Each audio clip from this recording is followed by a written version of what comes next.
Chapter 195. In a tribe, the chief had the highest authority, because no one could beat him. Witch doctors represented divine authority that could not be blasphemed. Sometimes, they could even override the authority of the chief. But there was one situation that even the tribe leader and witch doctor could not do anything about, and that was when the females of the tribe came together. What they wanted to do. Basically, even if the beast deity himself appeared, he would not be able to do anything about it. And now, Saint Nazir was in such a situation. Out of the 4 females, 3 of them were happily shuttling back and forth in the tribe that was filled with salted meat, potatoes, and sweet potatoes every day. From time to time, they would say, "Wow, you've salted so much meat. I won't go hungry this winter," and "Oh my God, you arranged the potatoes and sweet potatoes so neatly. Can you teach my partner?" Praise like that. This simply caused the adrenaline of the males in Saint Nazir to soar to an unprecedented high. Everyone put in more effort in hunting to preserve and dig more potatoes and sweet potatoes. And what caused everything to reach a boiling point was that before winter, the foodie Sandy had taken in a new partner, a hyena named Bailey. In the beast world where handsome men were everywhere, Bailey's looks could only be considered average and his body was not as strong as Barit or Collins. And the reason why Sandy could take a liking to him was because of his sensitive sense of smell that he was the male who discovered the most new potato fields. In other words, he used a large potato field as a dowry to marry into Sandy's family. In this way, Sandy had 7 companions. On the day of mating, Gu Meng Meng made a huge pot of precious animal farm stew. As the meat was all processed into pieces, Gu Meng Meng did not know whether he had put in a lion or a tiger other than potatoes in the pot. Anyway, when a pot of steaming hot and fragrant farmhouse stew was delivered to the entrance of Sandy's cave, Sandy was smiling so widely that his eyes couldn't be seen. It was rare that he was not in a hurry to eat. He held Gu Meng Meng's hand and asked her to sing Dowry again. Gu Meng Meng thought that although it was Sandy's 7th mating, it was still a joyous occasion. There was nothing like a wedding here. As a friend, it was not a big deal for her to sing a song for him. Hence, she cleared her throat and sang Gua Jing's Dowry from start to finish. After singing, she thought that it was time to send the bride and groom off to the bridal chamber, but who knew that Sandy would look up at Bailey and ask, "Did you remember what Gu Meng Meng sang just now?" Gu Meng Meng, thank you. If you had not discovered that Sandy loves to eat potatoes, would not have the fortune to mate with her. You are Sandy's good friend and my benefactor. I will be grateful to you for my entire life. I will never dare to complain that you are noisy and will never dare to be jealous of you. Don't worry. Gu Meng Meng nodded her head hurriedly and bowed 90 degrees to Gu Meng Meng. Gu Meng Meng, thank you. Gu Meng Meng burst into laughter. Why did she feel as if she was Sandy's first partner and this new little fellow was worshipping her? However, this feeling was not bad. Hence, Gu Meng Meng shook her wrists and did a warm-up action that she always did before hitting Nina. Suppressing her smile, she said in a slightly threatening tone, "I can ignore if you complain that I am noisy or are jealous of me. But if you dare to let my Sandy suffer even the slightest grievance, my fists are not to be trifled with." Bailey tilted his head and stared at Gu Meng Meng's weak fists. He blinked his eyes and did not know what to say. Gu Meng Meng felt that she was being looked down upon. Hence, she narrowed her eyes and sneered, "I will use my fists to instruct Elvis to beat you up so badly." Bailey looked up and saw that Elvis was already standing behind Gu Meng Meng. He was emitting a domineering aura and staring at him coldly. Goosebumps rose from the bottom of her feet.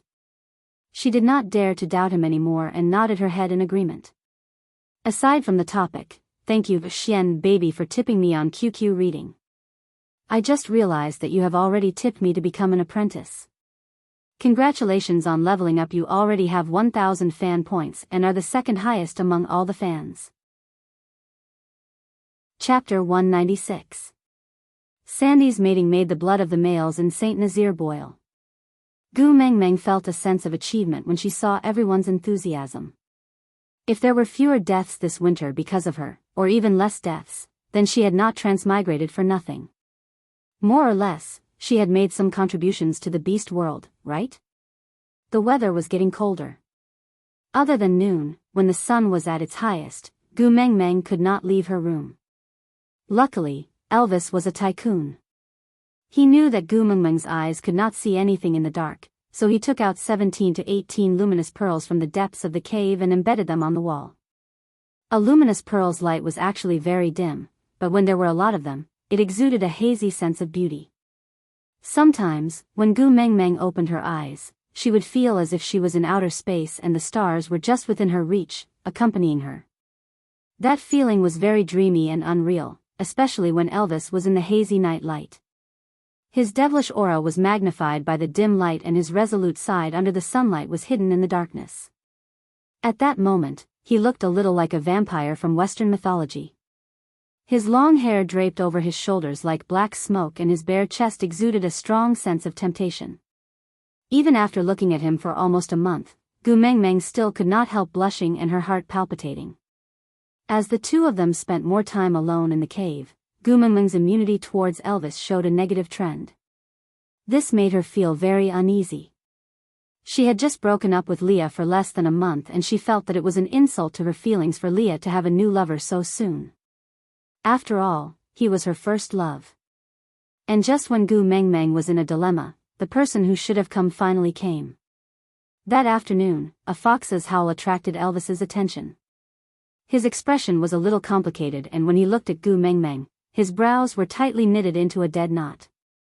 Gu Mengmeng easily sensed Elvis's abnormality and asked, "What's wrong? Did something happen?" Elvis pursed his lips and answered, "The messenger from the previous messenger tribe is here, we have to go and welcome him." Gu Mengmeng had heard a lot about the messenger of the beast deity from Sandy. She was very interested in the man who was almost deified, even though many of his tricks were fake in the eyes of modern people. But he had successfully fooled everyone in the beast world. This was something that Gu Mengmeng admired. Once she heard that the messengers from the messenger's tribe had arrived, Gu Mengmeng's eyes lit up. She jumped into Elvis's arms and wrapped her arms around his neck. "I heard from Sandy that the messenger's tribe is very arrogant. They always look down on people with their noses up high. They actually came to our place today. It's so rare. Bring me to have a look." Elvis's brows never relaxed, because he knew what it meant to take that step out of this cave. Looking at Gu Mengmeng in his arms, he suddenly felt how good it would be if she was not the messenger of the beast deity. That way, she could live a simple life under his protection and not have to bear so many disputes and troubles. Unfortunately, there were no ifs. Elvis hugged Gu Mengmeng's waist and kissed her forehead. Then, he chose a thick bear skin and wrapped Gu Mengmeng up tightly.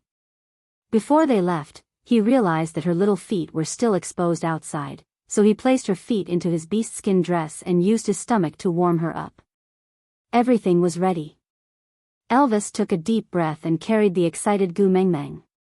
Facing the glaring sunlight outside the cave, he walked out. Aside from the topic, "Thank you to the QQ reading baby, can you gift me scissors when my hair reaches my waist," for the 399 reading points. Thank you for your support during the recommendation period. Susu will work harder at this point. The contents of the first chapter, Transmigration to the Beast World, was published. The next chapter started and the contents of the second chapter started. Gu Mengmeng would not stay in a state where she did not understand the rules. From the next chapter, Gu Mengmeng's golden finger would slowly open up. Chapter 197. The center of Saint Nazir, the place where Gu Mengmeng held her coming-of-age ceremony. The blood-soaked redwood tower had been removed. Now, there were many animal furs neatly arranged. They were all tanned and arranged according to the type and pattern of the furs. They were divided into 3 grades, good, medium, and poor.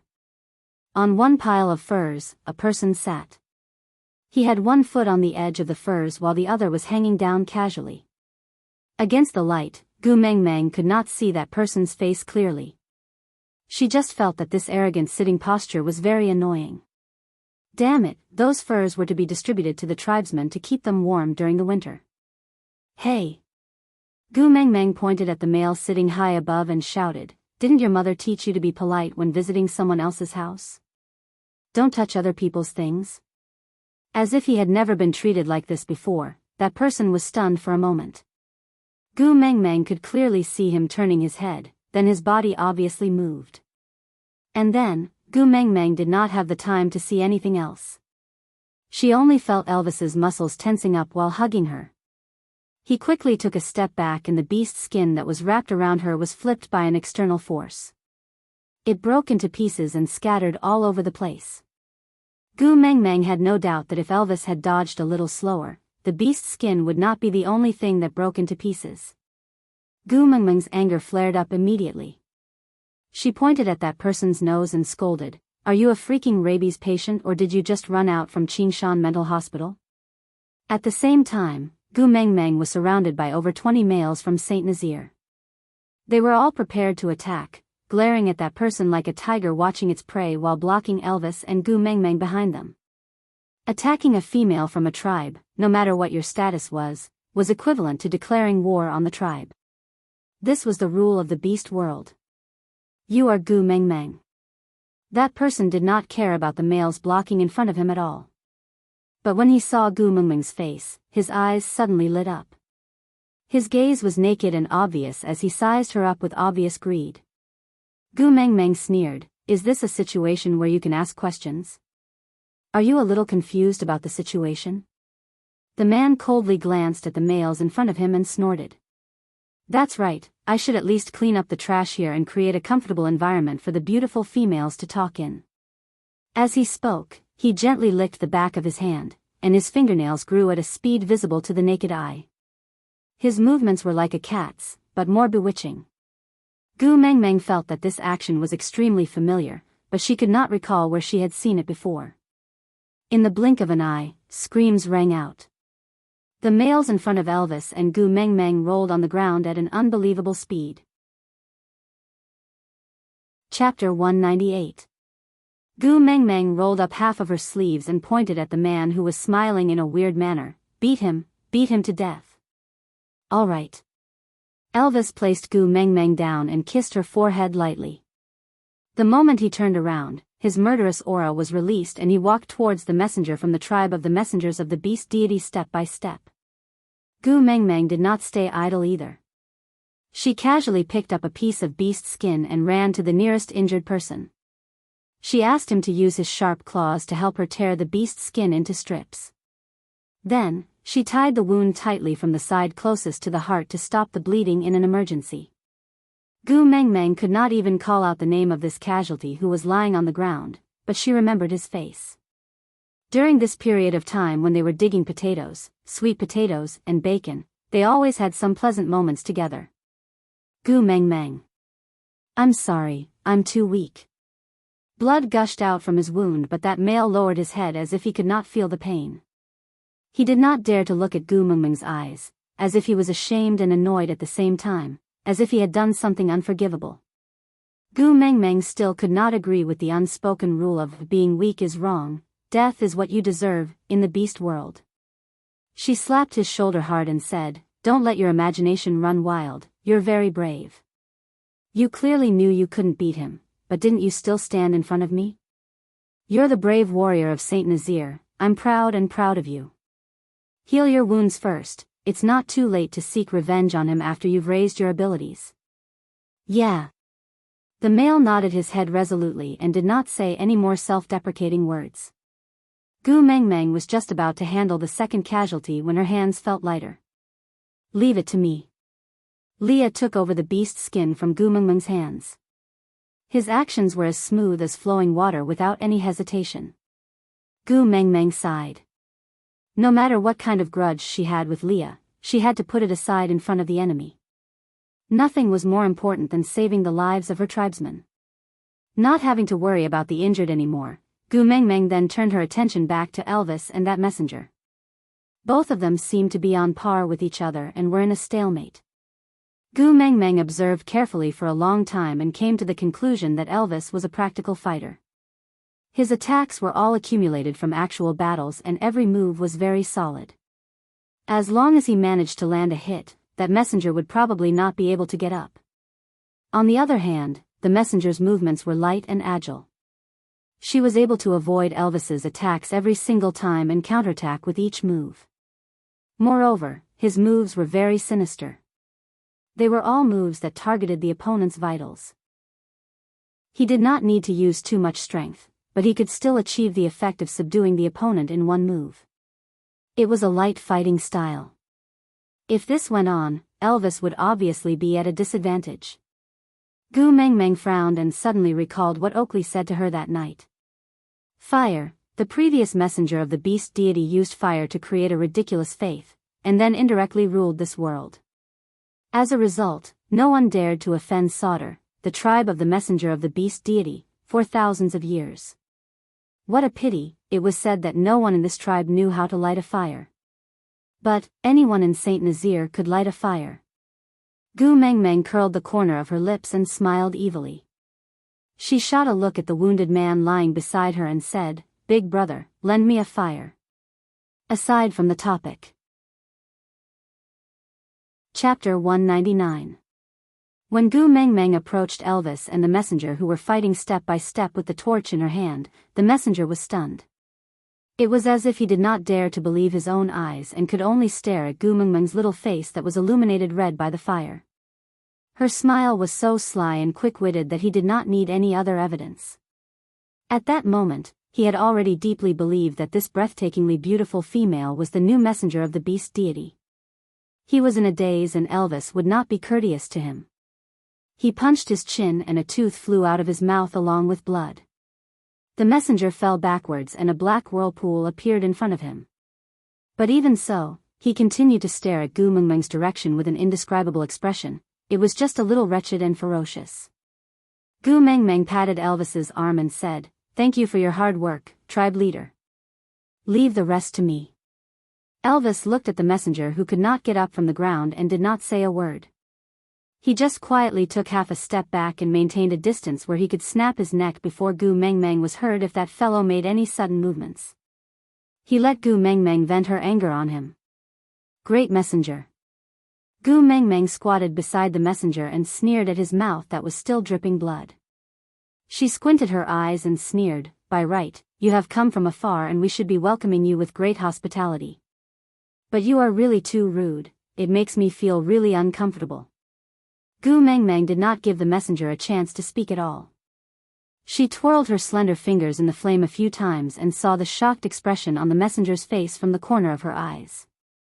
She thought to herself in disdain, "You ignorant country bumpkin, I learned these two tricks from a magician when I was doing a part-time job at the amusement park. It might not even work on little kids at my place, but in front of you, it's considered amazing, right?" Seeing that the messenger's eyes were almost popping out, Gu Mengmeng snorted in disdain and continued, "There are a few debts that we have to settle properly." Gu Mengmeng casually held onto the beast's skin that she was originally draped over her body and that was now torn into rags. She said, "This beast's skin was personally sewn by my mother when I was born." "Aya, you broke it just like that. Tell me, how are you going to compensate me?" That messenger shuddered at Gu Mengmeng's words. No matter how cunning he was still limited by his knowledge and did not know what faking an accident was. Gu Mengmeng usually did not bother to do such things, but she was really too angry today. Was there a need to follow the rules of the pugilistic world when dealing with such a lunatic? "I'm sorry, Gu Mengmeng has always been someone who will return 10 times the kindness you have shown me. But if you dare to bully me, then I'll pay you back 100-fold and demand 10,000 years of interest. I will hunt 10 to return to you."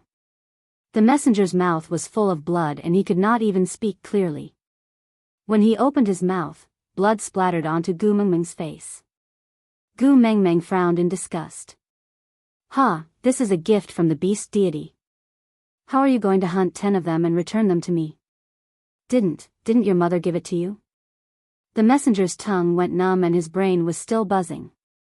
It was not that he was smart, but Gu Mengmeng's words had too many loopholes. However, Gu Mengmeng burst out laughing. She moved her mouth close to the messenger's ear as if she was whispering to him. She did not lower her volume and said word by word, "You didn't hear me clearly, did you? What I said was that this was personally sewn by my mother, and the person who gave me this beast skin is the beast deity." Aside from the topic, thank you, Meng Baby and Qingwan, for your tips. Both of you wanted to bribe me, yeah, I'll accept the bribe. I will carefully consider both of your requests. Also, let's do an advertisement. Our QQ group number is 4927792773. Sometimes, not only will your messages be deleted, my messages will also be deleted. I replied to a few of my baby's messages in the book city, but they all disappeared when I refreshed the page. I'm in despair too. Well, everyone can join this group. Every day, I will try my best to spend some time chatting with everyone in the group. Occasionally, I will send red packets or something. Chapter 200. The messenger's face turned pale, not knowing if it was because of Elvis's beating or Gu Mengmeng's shock. He looked at Gu Mengmeng while trembling and asked, "The beast deity, why did he give you the beast skin?" Gu Mengmeng suddenly covered her mouth and laughed. She looked at the messenger with a "you idiot" look and shook her head. She used her finger to draw circles in front of the messenger and said, "Of course it's because the beast deity is my father." The messenger's eyes widened even further in what Gu Mengmeng thought was his limit, causing his originally ferocious expression to look extremely comical, similar to some emoticons. The messenger swallowed his saliva and asked carefully, "Isn't your daddy?" His gaze turned towards Leah, who was not far away, and he did not finish his sentence. Gu Mengmeng's face darkened and she sneered in her heart. This messenger whom she had never seen before knew her name the moment he came up and now even knew that she called Leah daddy. Even a fool would not believe that there was no traitor. Gu Mengmeng composed herself and did not give the messenger too much time to figure out her thoughts. She just asked sarcastically, "Why? Does your mother only have one partner?" That messenger's face suddenly turned from white to green. He really could not imagine what kind of female could make the beast deity willingly become one of her many beast husbands. He suddenly realized that the background of this little female in front of him could be unfathomable. The strongest person in her family was actually not the beast deity. Who was her mother?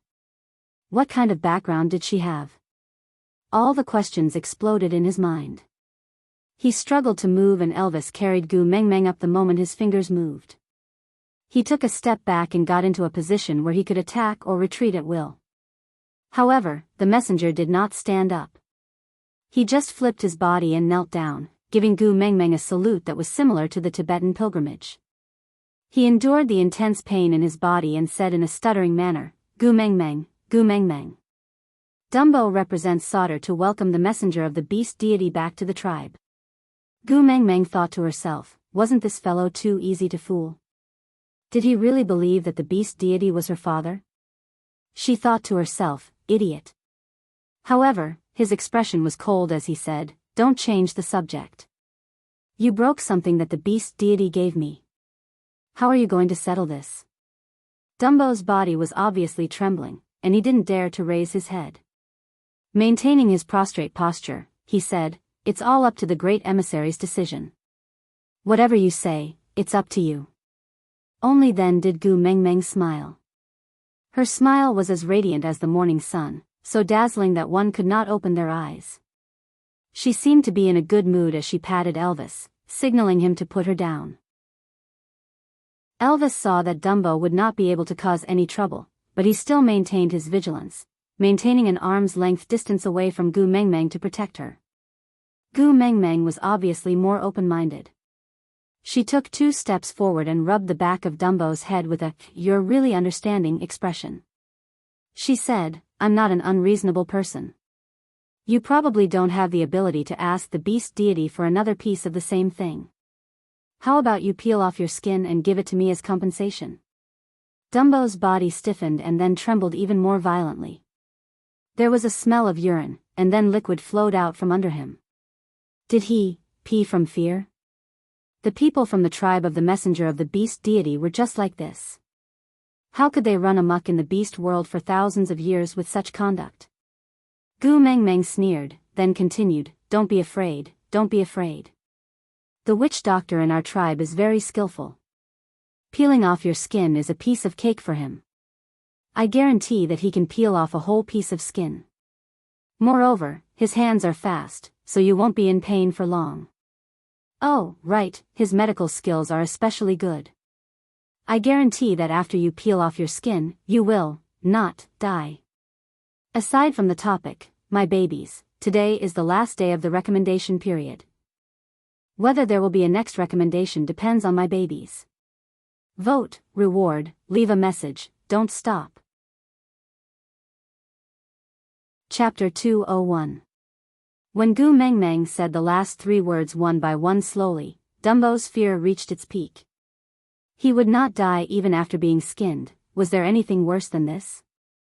Dumbo had already started to feel pain all over his body. Thinking of his bloody appearance, he could not control his trembling. Only now did he start to regret his arrogance. He should not have attacked Gu Mengmeng immediately. He only wanted to confirm the extent of Saint Nazir's protection of Gu Mengmeng.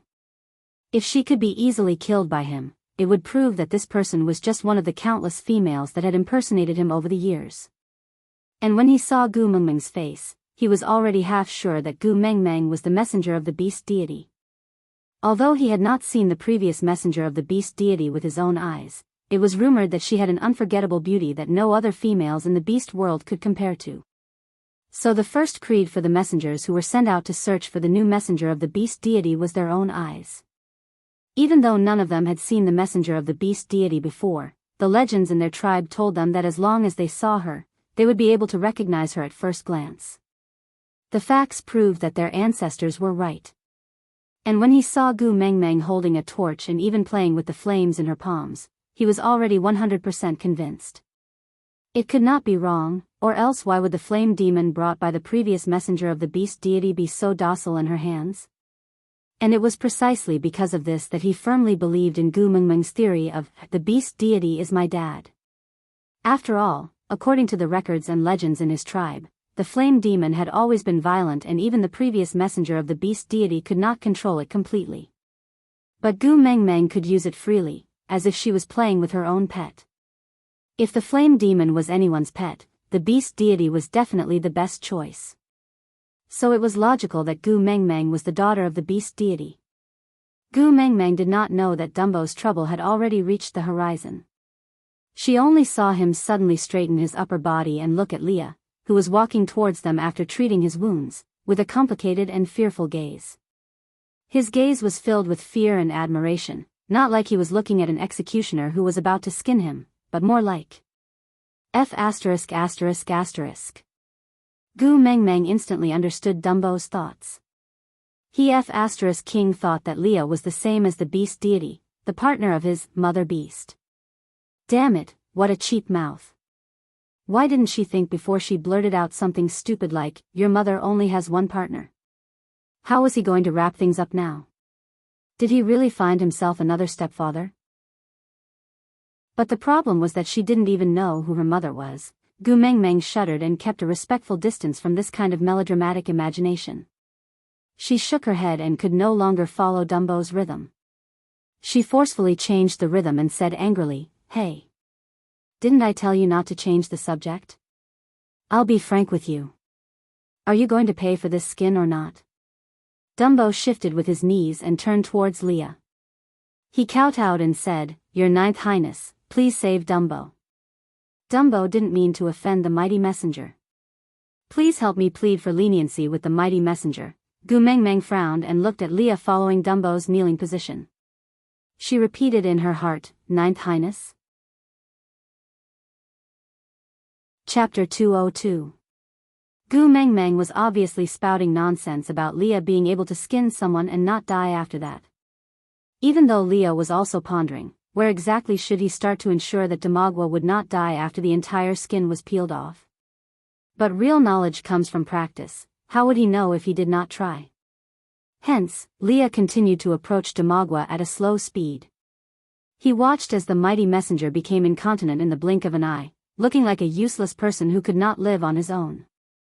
Gu Mengmeng frowned in disgust and turned her face to the side. Ninth Highness, you can't do this to me. After all, we are from the same tribe, we can't kill each other. You can plead with the great emissary.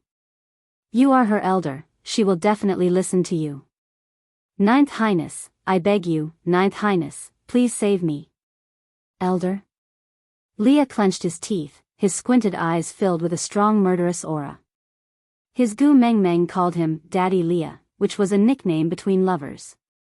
This idiot actually said that he was her elder? Ninth Highness, I know you were wronged in the past, but didn't you lead a good life after leaving Sauter? You even joined the family of the beast deity. What kind of fate is that? Just let go of the past, Before Damagwa could finish his words, his neck was already gripped by Li's sharp claws and he could not say another word. Leah half-dragged Damagwa's body and scrutinized his neck carefully, as if he was considering which point to start from, so that the skin he peeled off would be more complete. Damagwa grabbed onto Li's wrist with both hands, wanting to break free but unable to do so. He could only whisper, Ninth Highness, Ninth. Shuv. Leah placed his index finger on his lips and gestured for him to keep quiet.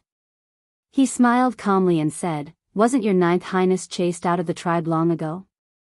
I remember. It seems like, if we meet again, everyone in Sauter can be killed. Li's smile deepened. He paused for a while and looked at Damagwa with an extremely seductive expression, as if he had shed his immortal aura and fallen into the abyss of demons. He said, The person who wanted to kill me back then, is now kneeling before me, worshipping me and begging me? Aren't you afraid of becoming a sinner of Sauter and becoming the next target to be banished? Leah gradually tightened his grip, allowing Dumbo to fully experience the feeling of suffocation. Looking at his protruding eyes that were filled with blood vessels, there was no trace of pity in his heart, not even hatred. He thought that he would be filled with hatred. He thought that when he saw the people from Sauter again, he would use the cruelest methods to tear them apart. But now, the only thought in his mind was actually how to peel off this piece of skin without letting Dumbo die. Gu Meng Meng was quite ruthless when she was scaring people. If she really had to resort to violence, it was not impossible for her to accidentally kill Damagwa. But this method of skinning him alive, to be honest, she was just saying it to scare people. If she really carried it out, she might not even have the guts to see it herself. Besides, she did not want Leia's hands to be stained with blood. There was no reason why, she just did not want to. Leah, let go of him first. Gu Meng Meng finally spoke before Damagwa breathed his last. Leah released his grip and threw Damagwa to one side. Then, he quietly returned to stand behind Gu Meng Meng, half a step away from Elvis. This was the order of status in the family and could not be crossed. Gu Meng Meng did not turn back. She just looked at the collapsed Damagwa in disdain and said in disgust, Your whole body is covered in sh*t and urine. Tsk, it's too disgusting. Even if you peel off your skin and give it to me, I wouldn't dare to use it.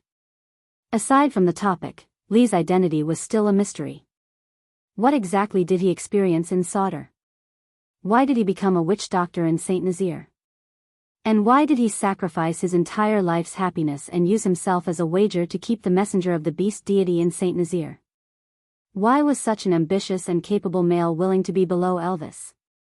Even though he loved Gu Meng Meng so much, he did not fight with Elvis for the title of the first partner, and even, did something like pretending to mate with Nina? Chapter 203. Only God knew that such a sentence of blatant disdain sounded like a heavenly melody to Dumbo. He used his trembling body to wipe the tears of joy from his face. While he was deeply grateful, he talked about the disgusting things he had done in the past. He said whatever was dirty or smelly, as if he was extremely afraid that Gu Meng Meng did not dislike him enough and would regret it later, asking Leah to skin him alive. Gu Meng Meng felt nauseous and disgusted hearing that. She waved her hands and interrupted him, I don't have the mood to listen to your dirty deeds. Although I don't want your skin anymore, you still have to pay for damaging my things. Dumbo was stunned and looked at Gu Meng Meng in fear, afraid that she would think of another way to torture him. Gu Meng Meng smiled kindly. Although no matter how kind she smiled now, Dumbo still had goosebumps all over his body and chills from the bottom of his feet. Gu Meng Meng saw that her smile did not work on Dumbo, so she rubbed her cheeks and stopped pretending. Heaving a sigh of relief, Gu Meng Meng asked seriously, Answer 3 of my questions and I won't pursue the matter regarding the beast skin. How about that? Gu Meng Meng could see Dumbo visibly heaving a sigh of relief. Then, He crawled down again and pressed his face against the ground, saying, Sauter is the Great Messenger's tribe. All the members of Sauter are loyal to the Great Messenger. No matter what you want to know, Dumbo will definitely answer truthfully. Gu Mengmeng sneered, thinking to herself that he should not act like a pretentious person right from the start. If he was so sensible from the start, why did he have to create such a huge mess? She thought to herself, but did not show it on her face. She replied perfunctorily, very good, very good. Then, she started to cut to the chase. Her seemingly nonchalant eyes stared closely at all of Dumbo's body movements to determine if he was lying. Slowly, Gu Mengmeng opened her mouth to ask the first question, who was the one who told you my whereabouts? Actually, Gu Mengmeng had an answer in her heart.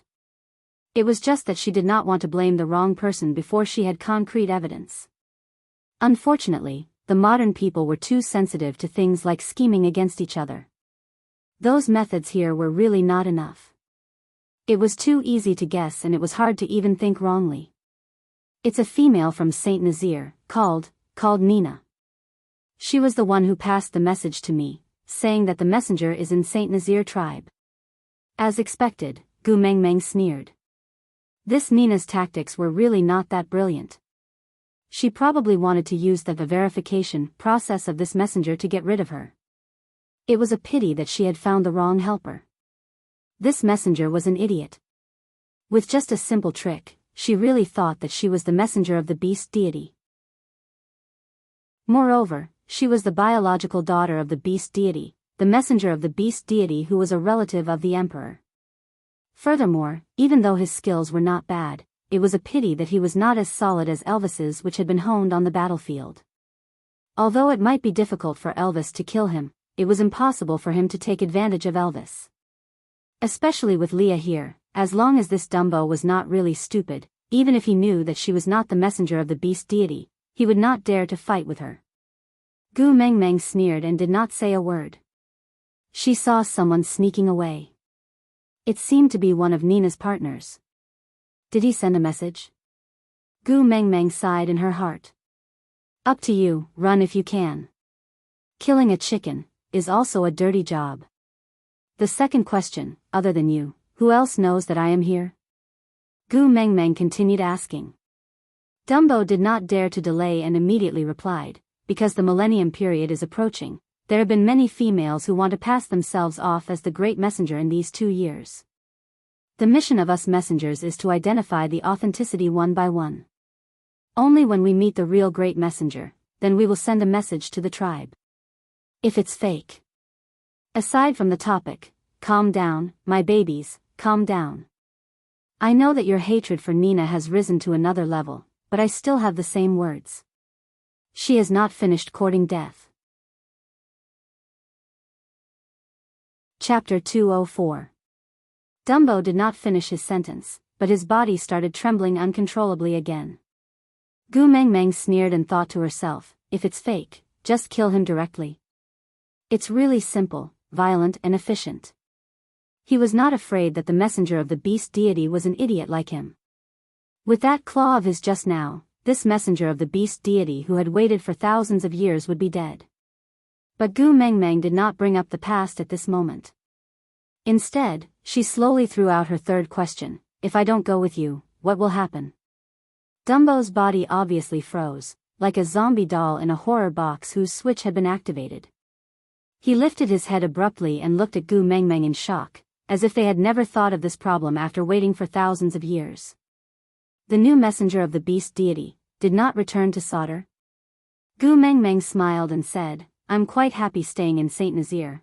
I don't want to spend time to adapt to the new environment. So I won't go with you. Then in this situation, what should I do? Dumbo's mind went blank. Sauter had been the messenger tribe for thousands of years and every day, they were preparing to welcome the next messenger of the beast deity. Now that the messenger of the beast deity had been found, she said, she was not going. Gu Mengmeng's words were like a huge basin of ice water, splashing onto Dumbo's head. The huge sense of betrayal made him speechless for a moment. He stared at Gu Mengmeng for a long time with a pair of widened eyes.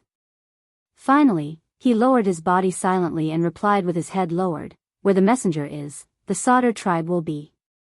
If the great messenger doesn't want to leave, then, let Sauter move here." Gu Mengmeng frowned. He did not say to join but to move here. Then, did they want to expel the current members of Saint Nazir or massacre them? Gu Mengmeng sneered and squinted her eyes, saying, "You have already answered my 3 questions, so I won't argue with you about the beast skin. But, you hurt my tribesmen, how should we settle this score?" Dumbo looked around. These useless trash were actually called tribesmen by the new messenger of the beast deity? No, it should not be like this.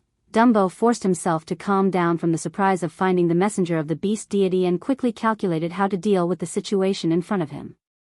But the identity of the messenger of the beast deity was noble and inviolable.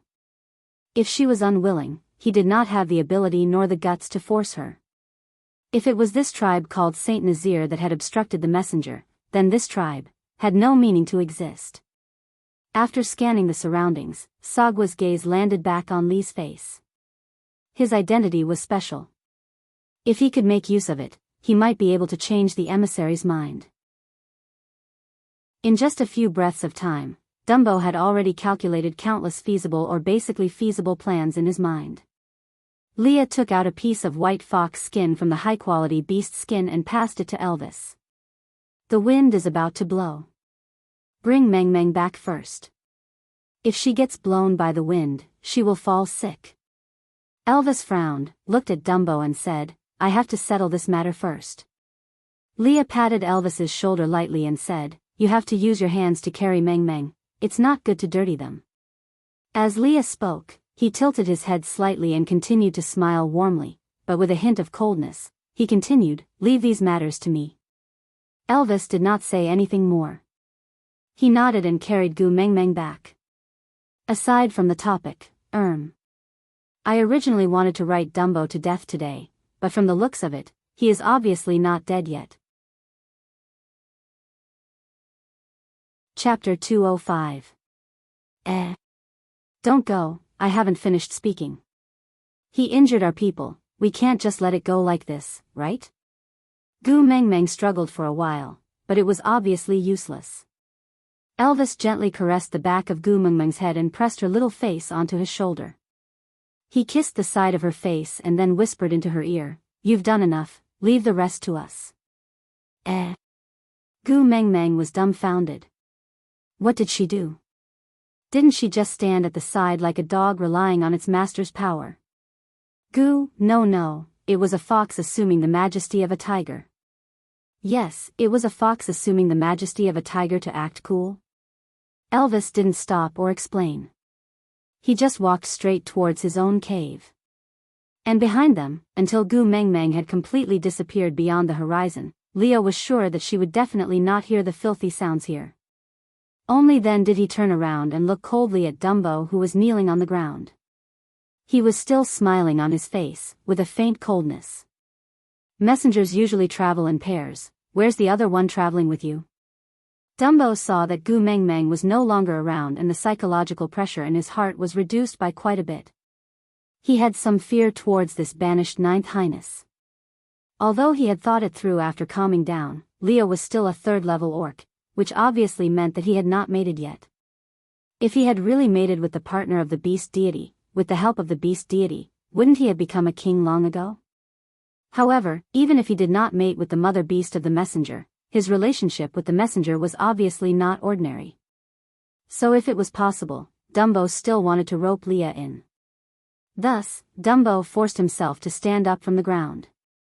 Elvis had indeed beaten him up badly just now, but he had dodged the fatal attack.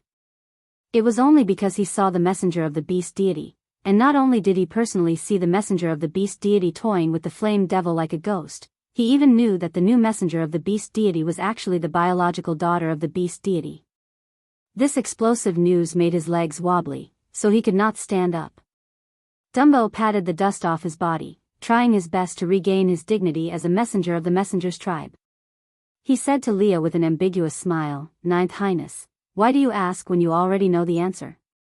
One messenger is always in the light while the other is in the dark. When I confirmed the identity of Sir Messenger, TA should have already returned to the tribe to report. Leah was still smiling faintly, his expression calm. Dumbo did not get a response from Leah, but was not annoyed. He just slowly approached Leah and smiled ambiguously. Ninth Highness, you don't have to be so guarded against me. Actually, as long as you can convince the Great Messenger to return to Sauter, you will still be the High and Mighty Ninth Highness. With the Great Messenger as your backing, even the Second Highness would not dare to say anything against you. Why do you have to lower yourself to be a witch doctor with no future in a small Saint Nazir? Li's smile spread across his lips. He stood at the same spot and did not move at all. He just watched as Dumbo approached him step by step. By the time he finished speaking, he was already less than half an arm's length away from him. Leah suddenly raised his hand and strangled Dumbo's neck. The smile on his lips was like a poppy, blooming brightly and dangerously. His thin lips opened slightly, and Leah said word by word, "I warned you before, don't call me Ninth Highness anymore." Dumbo wanted to resist, but he realized that Li's fingernails had already embedded into the skin on his neck, right at his blood vessel. If he dared to move an inch, that blood vessel would be cut open. Aside from the topic, soon, he would be completely dead in the next segment. Chapter 206. What do you want to do? Dumbo's expression started to tense up. He mouthed as softly as he could, "I am Sauter's messenger. If you kill me, I am already an exiled person. What can Sauter do to me?" Leah smiled calmly, as if he did not take Dumbo's words to heart. He retracted his arm and pulled Dumbo even tighter. Then, he whispered into his ear, "Moreover, don't I have the messenger of the beast deity to back me up? What can your Second Highness do to me now?" With that, Leah raised his eyes and looked not far away. Suddenly, the smile on his lips grew wider. Dumbo did not dare to move recklessly. He tried his best to turn his eyeballs, trying to follow Li's gaze. What exactly made him smile so horribly? Leah sensed Dumbo's intention. Not only was he not angry, he smiled kindly instead, "Seeing that we used to be from the same tribe, I will let you die in peace." Leah slowly retracted his fingernails from Dumbo's neck. Then, he suddenly twisted his fingers forcefully. With a crack, Dumbo's neck broke. And before his neck was broken, the last thing he saw in his beast life was the corpse of his partner, who was supposed to report back to Sauter, thrown mercilessly at his feet. Dumbo did not have the chance to finish his last words before he breathed his last. Leah used Dumbo's clothes to wipe his hands. Then, he told Barit, who went to kill another messenger, "Do it cleanly, and, the mighty messenger does not need to know about these things. Just tell her that Dumbo ran away." Barit frowned and looked at Leah in silence for a long time. Finally, he opened his mouth to ask, "Gu Meng, is she really the messenger of the beast deity?" Leah looked at the 20 over heavily injured tribesmen, then at Barit. He nodded his head cautiously and answered, "The messenger of the previous messenger's tribe would not make a mistake. From today onwards, we have to shoulder the responsibility of the new messenger's tribe and assist the mighty messenger well. Before trouble finds her, we have to settle it cleanly and cleanly." Barit lowered his head and replied in a capable manner, "Yes, Sir Witch Doctor." On the other side, Gu Meng, who was carried back to the cave by Elvis, was still laughing out loud. She said while eating her dried salted fish, that Dumbo really lives up to his name, so silly. "You actually believe that I am the messenger of the beast deity, and the daughter of the beast deity. Looks like the so-called messenger tribe is not that close to the beast deity." Elvis remained silent. He broke a branch and threw it into the fire pit. The flames danced and shone on his face. His voice was low and hoarse as he asked with a rare seriousness, "If you are really the messenger of the beast deity, will you still choose to stay in Saint Nazir?" Gu Meng tapped her chin lightly with her finger and thought for a moment before saying, "Probably. I've never been to the tribe of the messengers of the beast deity. The only person I've seen is this Dumbo. He's not very smart and is full of evil tricks. He's arrogant and annoying. I still prefer the people of Saint Nazir. Other than Nina, they are all very friendly. They are much easier to get along with. Elvis slowly heaved a sigh of relief before looking straight at Gu Mengmeng. His pair of blue eyes carried a cautious and solemn look as he slowly opened his mouth and said, "Xiao Meng, you are really the messenger of the beast deity. That messenger, you did not make a mistake. Aside from the topic, come, the messenger is dead. Let's prepare for winter next." Chapter 207. Stop fooling around, how is that possible? Gu Mengmeng smiled and waved her hands, thinking to herself, she is a genuine atheist, she has never seen that beast deity before. But looking at Elvis's serious eyes, Gu Mengmeng faintly felt uneasy. Then, she probed, "What characteristics made you think that I am the messenger of the beast deity?" Elvis replied, "Your beauty is enough to prove everything." Gu Mengmeng burst out laughing, asking, "Why? Your beast deity is from the Foreign Trade Association? So those who are good-looking are all his messengers?" Elvis did not laugh, but replied seriously, "In the beast world, there will never be a female as beautiful as you. In history, other than you, the only other person with such beauty was the previous messenger of the beast deity." Gu Mengmeng pouted, "Didn't you say that she died thousands of years ago? How do you know what she looks like? Have you seen her before? Are you actually the old demon of the Black Mountain?" Ha ha ha ha. Elvis sighed. It was clearly a serious question. Why did it become so humorous when it came to Gu Mengmeng? Even he wanted to laugh along with them.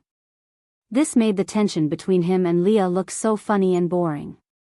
Gu Mengmeng hugged Elvis's neck, acting like they were close brothers. "Think about it, if being good-looking means being the messenger of the beast deity, then I think my Sandy is also very pretty. Why don't you call her the messenger of the beast deity?" Elvis said, "She is not pretty, you are." Gu Mengmeng said, "TSK. You put it this way, I am actually a little happy to hear it. But, whether someone is pretty or not, this is very subjective. I think Sandy is very pretty, but you don't think so. Similarly, you think I am pretty, but others might think I am ugly, right?" Elvis shook his head, saying, "No one will think so." Gu Mengmeng laughed till her shoulders shook, saying, "I didn't expect you to be so serious in your bootlicking. I admire you, admire you." Elvis was helpless. He could only try to convince Gu Mengmeng from another angle, so he said, "And the messenger of the beast deity knows many things that we don't. For example, the method of storing food that you taught us, or fire." Gu Mengmeng shook her head and said, "You also know that my background is a little mysterious. Even if I explain it to you, you might not understand. To put it simply, what I teach everyone is called common sense in our world, the kind that anyone on the street would know. For example, it was common for you to transform in Saint Nazir because every male knew how to transform. But if you were in our country, then you would be amazing. You could just walk around the streets for a while and there would be talent scouts pulling you to be a celebrity, just because you were good looking. If they also know that you can transform, that might not be a good thing. They might treat you like a monster and capture you for all kinds of cruel scientific research. Forget it, you're safer in Saint Nazir." Elvis was helpless. He could not win against Gu Mengmeng with his eloquence. Throwing the remaining half of the firewood that he had been holding for a long time into the fire, Elvis turned to look at Gu Mengmeng, who had a leisurely look on her face. In the end, he still let go of the heavy burden in his heart and smiled along with her bright and beautiful eyes. It's snowing." Gu Mengmeng stretched out her hand to catch the snowflakes that floated into the cave. She was as excited as a child. Aside from the topic, "Thank you, Xian baby, for the 588 views." Then, he replied to the message left by the little baby from Book City. "You asked, why did the male lead who appeared so tall and mighty become a little dazed after Gu Mengmeng's description? That was because when they first met, Elvis entered the forest with the identity of a hunter. That was his area of expertise, his confidence and temperament were unparalleled. But to him, Gu Mengmeng was a brand new and unpredictable territory. He had never fallen for any female before and did not know how to make this little female like him. He was so cautious and even clumsy. All this was because he had no experience. You really could not expect a single man who was born to a mother to immediately open his conception and governing vessels and become an expert in picking up girls after meeting the female lead. Chapter 208. Elvis tugged at Gu Mengmeng and pulled her back from the entrance of the cave. After thinking for a while, he hugged her into his arms and turned around, facing his back to the entrance of the cave to prevent the cold wind from blowing on her. It's snowing. It means that winter has arrived. Females are weak and cannot leave the cave anymore. They will fall sick. Gu Mengmeng was not convinced. What a joke, not going out when it's snowing. Then do the children in the northeast have to stay at home for half a year for the winter? Gu Mengmeng struggled to leave, but Elvis shook his head and rejected her. Seeing that it was useless to be shameless, Gu Mengmeng changed her policy and continued to bluff. We have a custom. During the first snow, we have to walk in the snow with the person we like. Because as we walk, our hair will turn white. Elvis did not understand and asked, white hair? Gu Mengmeng nodded and said, yes, it's to use the time of the snow to experience the feeling of growing old together. Isn't it very romantic? Elvis nodded his head in a daze. However, he did not know what the so-called romance was. Just like the story Gu Mengmeng told Sandy previously, about Jean. Sandy would never get tired of listening to it, and Maya was so mesmerized that she asked Gu Mengmeng to repeat it over and over again. Even Nina, who hated Gu Mengmeng the most, would hide far away and eavesdrop on them. But in the eyes of the males, that Jean was simply trash.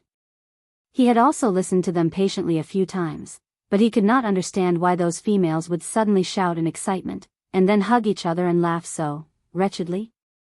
He tried to ask questions, but he was rejected mercilessly by the females.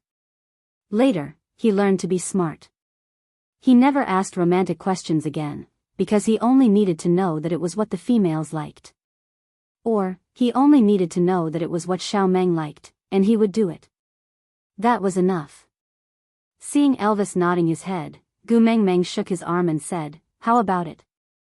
Do you want to experience it? Elvis was actually a little tempted because Gu Mengmeng just said, walking in the snow with the person I like. The person I like, huh? Elvis savored these 5 words and his lips could not help but curl up into a faint smile. Gu Mengmeng saw that Elvis's expression had softened, so she continued to try her best to please him. You smiled? Did smiling mean that he agreed? Let's go, let's go. We're just going to play for a while. I'll wrap a few more animal skins around me. I won't get sick just by playing for a while. Elvis could not resist Gu Mengmeng's coaxing and pestering. In the end, he wrapped her up like a dumpling and carried her out of the cave. Gu Mengmeng had never seen such a heavy snowfall before. When the snowflakes floated down, she could even clearly see the direction of each pattern. In the past, out of curiosity, she had seen the true appearance of a snowflake under a microscope. It was extremely beautiful. Every fine and smooth line combined into a wonderful and beautiful picture. The shape of the snowflakes in the beast world was similar, but they were much bigger.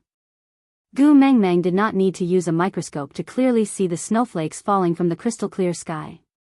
It was beautiful, just like a fairyland. The speed at which the snowflakes fell was extremely fast. From the start till now, it had only been at most half an hour. But Saint Nazir was already like a building filled with cream on a birthday cake. It was so beautiful that it looked like a fairyland. Aside from the topic, thank you to the little darling from Shaoxiang Academy, Dream Crossing Tea Paste, for the diamonds and flowers. Thank you very much then. If my babies have the hobby of watching Korean dramas, can you recall your partner's reaction when you watch Korean dramas? Was it a look of disdain? Yeah, magnifying this kind of disdain by about 10 times was how the males in the beast world looked at Jean. Chapter 209. Gu Mengmeng chuckled and reached out her hand to catch a snowflake. The snow did not melt immediately in her hand, but after 3 to 5 seconds, it slowly melted into water. The water was crystal clear, reflecting the sunlight and emitting a gorgeous glow. Gu Mengmeng smiled slyly, then rubbed her 2 hands together, spreading the ice-cold water droplets in her palms. Her palms became cold, then she placed her hands on Elvis's neck at lightning speed, waiting in surprise to see Elvis jumping up and down from the cold. However, when she looked up, she met Elvis's eyes that were focused on her. That pair of blue eyes only reflected her own image clearly. Other than her, everything else in this world seemed to be meaningless and pale. Gu Mengmeng was touched by his gaze and she retracted her hands, smiling awkwardly. "Why aren't you afraid of the cold? It's really not fun." Elvis rubbed her little head, replying, "I'm a wolf." With that, he carried Gu Mengmeng into the cave. Gu Mengmeng did not play enough and shamelessly said that she wanted to build a snowman and have a snowball fight. Elvis did not listen to her, saying that if they did not go back, the cave entrance would be sealed by the snow and they would not be able to go back even if they wanted to. Although Gu Mengmeng felt that it could not be that exaggerated, when she turned around, she realized that the snow was getting heavier and heavier. The frequency of the falling snow was no longer like a beautiful song, but rather a terrifying aura. Gu Mengmeng did not make a fuss anymore and obediently nestled in Elvis's arms, entering the cave together. Elvis had already stored firewood in the cave. Leah had calculated that these firewood could last an entire winter, enough for Gu Mengmeng to keep warm and cook. Now that the weather had suddenly turned cold, it could be put to good use. Elvis took out the old clothes that Gu Mengmeng had worn in the past from the cave at the side and laid them on the ground, stacking them layer by layer to form a praying mat. Then, he placed Gu Mengmeng on it and lifted the beast's skin that was stained with snow to roast it at the side. Then, he used the dried beast's skin to wrap her up again. All these actions were natural and practiced. Even Elvis himself was very surprised. It had only been a month, but he could already take care of Gu Mengmeng with ease. "Elvis, how did you guys survive the winter when you didn't have a fire?" Gu Mengmeng held onto a wooden cup filled with the hot water that Elvis had just passed to her. Elvis took some clean snow from the entrance of the cave and placed it into the stone pot to continue cooking while replying, "Lie in the cave and try not to move." Gu Mengmeng found it unbelievable and asked with a smile, "Do you wolves hibernate too?" Elvis shook his head. "I don't hibernate." Gu Mengmeng said, "Then why don't you guys make a bigger cave so that everyone can stay together and chat? The winter is long, how lonely it is to be alone." Elvis's hand paused for a moment before he replied slowly, "If we gather together and lack food, it will be very hard for us to control our own primal instincts. We don't want to hurt our companions." Gu Mengmeng was taken aback. She thought for a while before she understood what Elvis meant. Under extreme hunger, they might treat their companions as food. In order to prevent such a situation from happening, they would each spend the long and torturous winter in their own caves. Aside from the topic, thank you to Xiaoxiang Academy's Little Darling, Yenran 520, for the flowers. Also thank you to QQ Reading's Little Darling, Xian, for the 588 reading points. Then, now that winter had started, it was time for Elvis and Gu Mengmeng to nurture their relationship. When the water temperature was about right, mating would be a matter of time. Then, after mating, the novel should be published. Chapter 210. A bomb exploded in Gu Mengmeng's head and she stood up abruptly. "Oh no. Sandy." Elvis was shocked by her sudden action and he immediately pressed her back onto the beastskin praying mat in amusement. Although compared to the rainy season, the food during winter is much lesser. But compared to the previous years, this year's situation is already very good. So don't worry, Sandy's partners should be fine. Gu Mengmeng was anxious but she could not break free from Elvis's embrace, so she could only scrunch up her face into a bun and say, "Who's worried about them? I'm just worried that they might eat Sandy up because they don't have enough to eat." "Ah, it must be so, that's why they fed Sandy till she became so fat. This stupid Sandy, still eating so much all day long, what should we do?" Elvis was stunned again and only realized what Gu Mengmeng was worried about after a while. He used his finger to knock on her forehead heavily. Seeing her holding her forehead in pain and glaring at him, Elvis then said helplessly, "I really want to know, what exactly is in your little head?" Gu Mengmeng pouted and to express her protest, she decided to ignore Elvis. Elvis sighed and gently removed her little hand that was covering her forehead. Then, he used his large hand to cover the red mark on her forehead and continued with a pained and helpless tone, "Males will never hurt their own females. No matter how hungry they will never treat their own females as food. On the contrary, they are highly likely to commit suicide when their females are hungry and they are unable to get any food, using themselves as food to prolong their female's life." Gu Mengmeng was stunned by his words. Such a heavy taste. Eat her own husband? Sandy, Elvis held on to Gu Mengmeng's little hand and continued, "Sandy is a bear. She basically sleeps during winter and rarely eats anything. So in her cave, there has never been a precedent of a male being treated as food." Hearing Elvis's words, Gu Mengmeng heaved a sigh of relief. If she heard any terrifying news, she really did not know how she would face Sandy in the future. Thinking about this, Gu Mengmeng suddenly recalled something. She tilted her head and asked Elvis, "So, a while ago, Barit said he wanted to come over to our place during winter out of the blue. It was because..." Elvis nodded and said, "I want to give him to you as reserve food." Gu Mengmeng felt stifled. How blind were the males in this beast world towards love? Elvis pulled Gu Mengmeng's chin and said with a straight face, "I rejected him because I feel that it's enough to have me as your reserve food." Gu Mengmeng waved her hands and said, Don't we have a lot of salted meat and fish to make? Don't we also have a lot of potatoes and sweet potatoes? There are so many things to eat. Can we not eat people? I really can't do such a hardcore thing." But Elvis replied calmly, "I am a wolf." Gu Mengmeng held her forehead, not knowing whether to laugh or cry. She had never seen a second person like Elvis who strongly recommended others to eat him up. Gu Mengmeng sighed and held on to Elvis's hands with both of her hands. She looked into his eyes seriously and replied, "No one would use their own husky to make dog meat hot pot, and no one would use their own wolf as reserve food. This is really not something humans would do. We have a lot of things to eat. Can we not write our names on the menu?" Aside from the topic, thank you to the little darling, Hamura, from Xiaoxiang Academy for giving 2 comment votes, and thank you to the little darling, Hanshi Jianlu, from QQ Reading for tipping 100 reading points.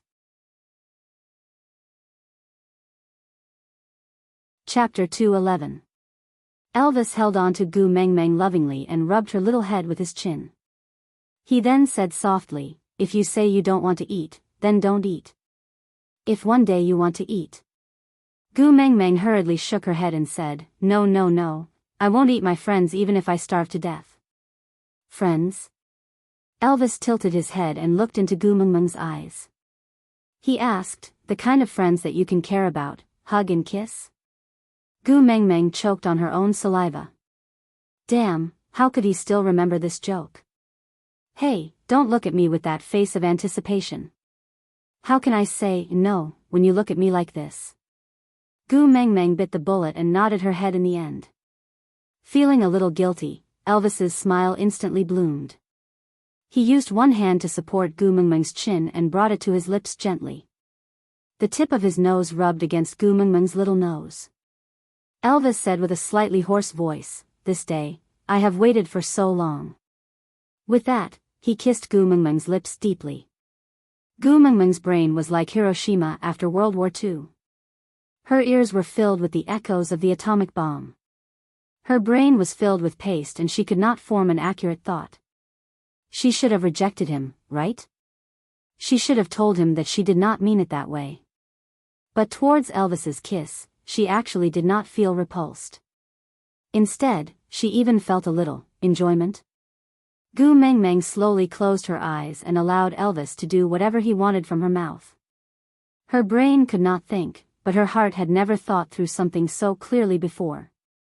After leaving Leah, she jumped across a lake out of hurt feelings and wanted to return to the modern world from there. This method obviously did not work, but she did not think of any other way to return. Instead, she started to bring everyone to marinate meat and find potatoes to prepare for winter. Initially, she thought she was just finding a reason to numb herself so that she would not face the pain of being heartbroken. But, was it really like that? She was not a fool. How could she not know what kind of attitude Elvis was using to take care of her? She clearly knew how the beast world viewed relationships, but she still accepted Elvis's care with a clear conscience, didn't she? She knew that the mountains would be sealed by snow during the cold winter and she would be staying in the same cave with Elvis for the entire winter. It was highly possible that something would happen between them. Could she say that she did not expect it? Just like this kiss, was it a surprise? Accident. But she didn't dare to say that she had never looked forward to it. Gu Mengmeng slowly wrapped her arms around Elvis's neck and started to cater to his kiss.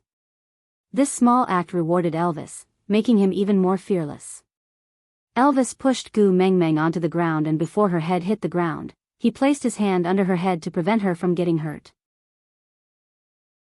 He let go of her moist and plump lips and turned to kiss her earlobe. His breathing was rapid and heavy against her ear, making her body restless. Gu Mengmeng could feel her body changing, but the last bit of rationality she had left made her ask a question. Even though it would spoil the mood, she knew she would regret it if she did not ask. Biting her lower lip, Gu Mengmeng asked in a voice that was close to a moan, "If I say I'm not willing to mate now, will you force me or leave me like Leah?" Out of topic, thank you to Xiaoxiang Academy's little darling, Wangxing 99, for the flowers and comments. Then. Chapter 212. Elvis's body froze for a moment before he remained silent for a long time. Other than the crackling sounds of the firewood burning, the entire cave was so quiet that only their breathing and heartbeats could be heard. Gu Mengmeng looked straight into Elvis's blue eyes without avoiding or saying a word.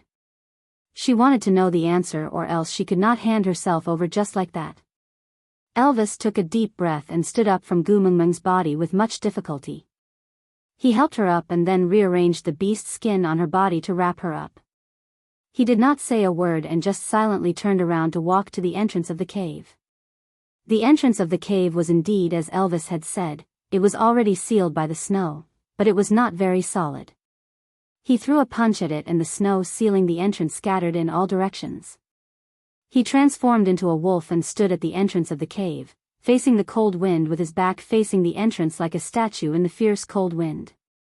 Gu Mengmeng just looked at Elvis quietly and laughed bitterly at herself. So this was his answer? If she was not willing to mate with him, he had to leave her too. Was he going to leave her alone in this cold cave in this cold winter and let her fend for herself?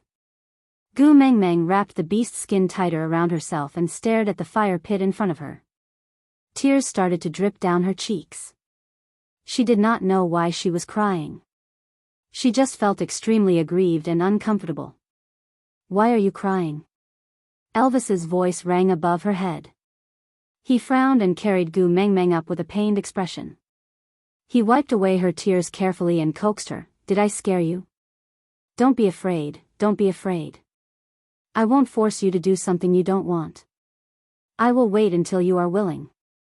Gu Mengmeng's nose turned sour and she cried even harder. She hugged onto Elvis's neck and sobbed, "I thought you had left and abandoned me." Elvis was taken aback. He never thought that one day she would cry because of his departure. His smile was a little bitter but also a little blissful. Combined on his face, there was an indescribable helplessness. "I just went to get some air to calm myself down. How could I leave you alone? You are my Xiao Meng." Yes, Gu Mengmeng had never dated before in Leah, but even if she had never seen a pig run, she should have eaten pork before. There were so many web novels in the modern world and they were practically a comprehensive guide to sex education. She naturally understood what Elvis meant by peace. So she blushed and wiped away her tears. Sniffling, she asked, "I don't want to mate. You won't leave me?" "I will wait until you are willing." Elvis wiped away Gu Mengmeng's tears gently, then hugged her in his arms.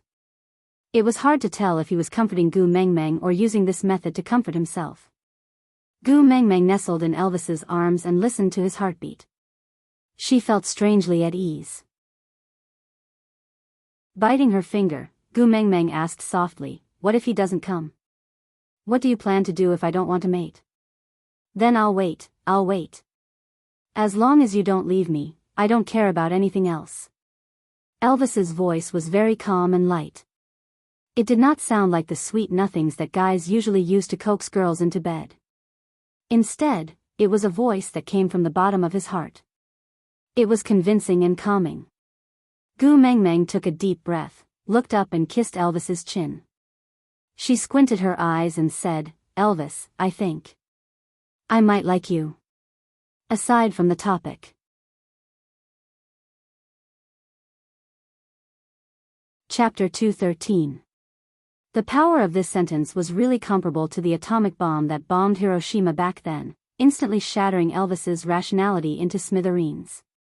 He lowered his head with a stiff neck, looking at the blushing little person in his arms. Her eyes that had been crying just now were like the sky that had been washed by water, clear and clean. She just raised her little face to look at him, calling out his name. He thought that he would never hear this sentence in his entire life. Elvis felt elated and blissful. He felt that all the beautiful words in this world were not enough to describe his current feelings. He hugged Gu Mengmeng tightly in his arms, and after a long while, he finally said, "Thank you." Gu Mengmeng rubbed her little head against Elvis's chest, trying to find a comfortable angle. She curled her lips and muttered, "What are you thanking me for, silly? Thank you for being willing to stay in Saint Nazaire. Thank you for letting me take care of you. Thank you for liking me." Elvis felt a breath slowly being released from his chest. Previously, it had been pressing against his chest, so he did not feel any discomfort. But now that it was released, he really felt his entire body become comfortable. "Xiao Meng, are you hungry? Do you want me to get something for you to eat?" Elvis stroked Gu Mengmeng's back gently and asked. "Ugh.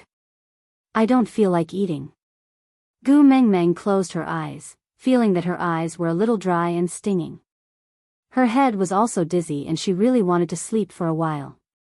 Elvis sensed Gu Mengmeng's abnormality and used his hand to caress her little face. He realized that the blush on her face was not because of shyness, but because she was having a fever. Elvis instantly became anxious and patted Gu Mengmeng's little face lightly. Xiao Meng, don't sleep first, don't sleep all right?" Gu Mengmeng was extremely dissatisfied with Elvis's behavior of not letting her sleep. She wanted to scold him but could not muster up any energy. She just whimpered and turned her head, hanging back into Elvis's arms and curling into a ball, just like a puppy that had not been weaned yet acting coquettishly in its mother's arms. Elvis was extremely vexed. He must have caught a cold when he brought Gu Mengmeng out to play in the snow just now. After returning to the cave, he immediately warmed himself by the fire and even wrapped a lot of beast skin to warm himself up. Then, he kissed her uncontrollably and the beast skin wrapped around her fell off unknowingly. After that, he even broke apart the snow blocking the entrance of the cave to get some fresh air. The cold wind rushed into the cave and froze her again. Elvis really wanted to kill himself. Because of his negligence, Xiao Meng had fallen sick. "Don't be afraid, don't be afraid. I'll get Leia. She'll be fine." Even Elvis himself did not know if he was comforting Gu Mengmeng or himself with his words. He wanted to place Gu Mengmeng by the fire pit and look for Leia. But Gu Mengmeng hugged onto Elvis's waist tightly and refused to let go. When he wanted to pull away, she would whimper and look like she was about to cry. Elvis panicked and coaxed Gu Mengmeng, "Be good, wait for me for a while, just a while." But Gu Mengmeng pressed her little face against Elvis's chest, frowning and whining, "Don't abandon me, don't abandon me. I beg you." Elvis was at his wit's end. He could not carry Gu Mengmeng who was having a high fever and dash out, nor could he forcefully pull her down from his body. If it was any other time, he could still howl in the cave to send a message to Leia. But it just so happened that the snow had sealed off the mountain. Even if his voice could pass through the snow at the entrance of the cave, it would be drowned out by the sound of the wind. What to do, what to do? Aside from the topic, thank you to the little darling from Shaoxiang Academy, W. Mumu, for her 2 recommendation votes. Susu, Elvis, don't be anxious. Let me give you an idea. Elvis hugged Gu Mengmeng, his blue eyes sweeping sharply at the innocent Susu. Speak. Susu, don't stare at me. If you stare at me, I'll be so scared that I'll forget everything. Elvis clenched his teeth and closed his eyes. Speak quickly. Susu shrugged helplessly and smiled evilly. Do you know why people will rub their hands when they're cold? Elvis shook his head impatiently. Susu said with a look of disdain, sigh, it's really unwise to bring a little pure male lead. There's a communication barrier. Elvis suddenly opened his eyes and glared at her. Susu shrunk her neck timidly and smiled obsequiously. Don't be angry, don't be angry. It's like this, there's a term called friction warmth, understand? Elvis frowned, clearly not understanding. Chapter 2:14. Elvis touched Gu Mengmeng's burning hot body. This fever came in a threatening manner, and to Elvis, it was the most difficult battle. He was so anxious that he kept asking himself, what should I do? What should I do? His eyes scanned the cave continuously, searching for anything that could make Gu Mengmeng better. Potato? No, Xiao Meng said before, potato was a divine dish that could go with anything and was used to stew meat. Sweet potato? No, that's not right either. Xiao Meng said sweet potato was the main food and she would not feel hungry after eating it. Preserved meat? That doesn't seem right either. Dried fish? No, dried fish is not right too. Wait a minute. Dried fish, seems like it could work. Elvis suddenly recalled that the last time Gu Mengmeng jumped into the lake and caught a cold, he used beast language to send a message to Leah on the way back to the cave. That day, Leah asked Sandy to send a pot of fish stew over. Fish. Elvis took a piece of beast skin and secured Gu Mengmeng in his arms. He looked a little comical, like a village woman tying her child with a red cloth and carrying her child to do farm work. But he tied Gu Mengmeng in his arms because the temperature of his abdomen was relatively higher and softer, so Gu Mengmeng could sleep more comfortably.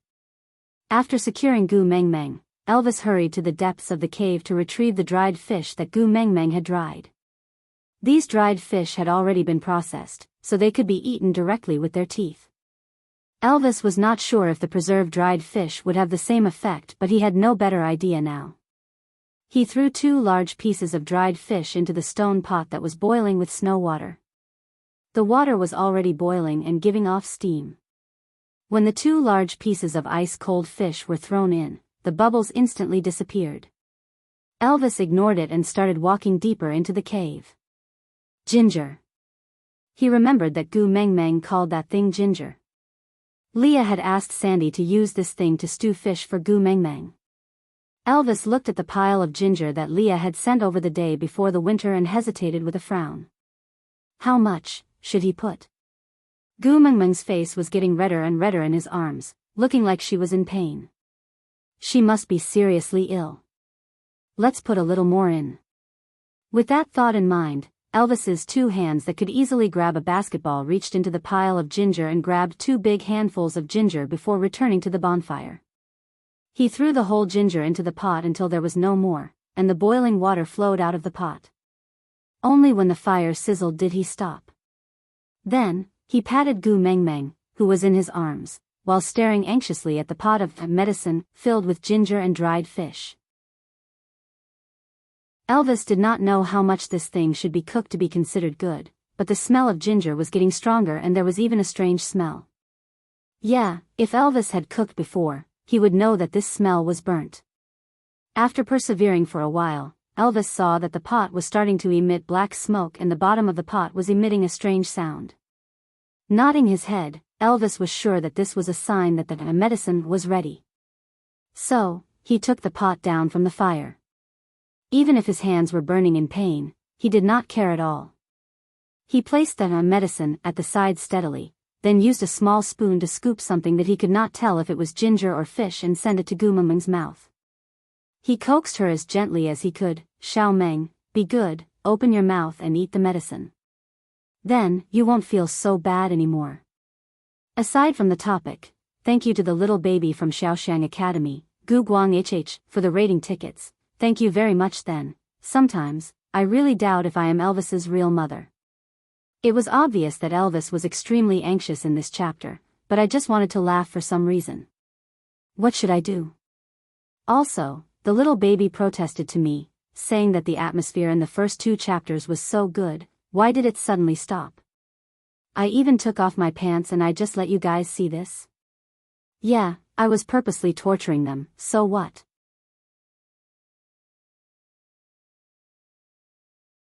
Chapter 2:15.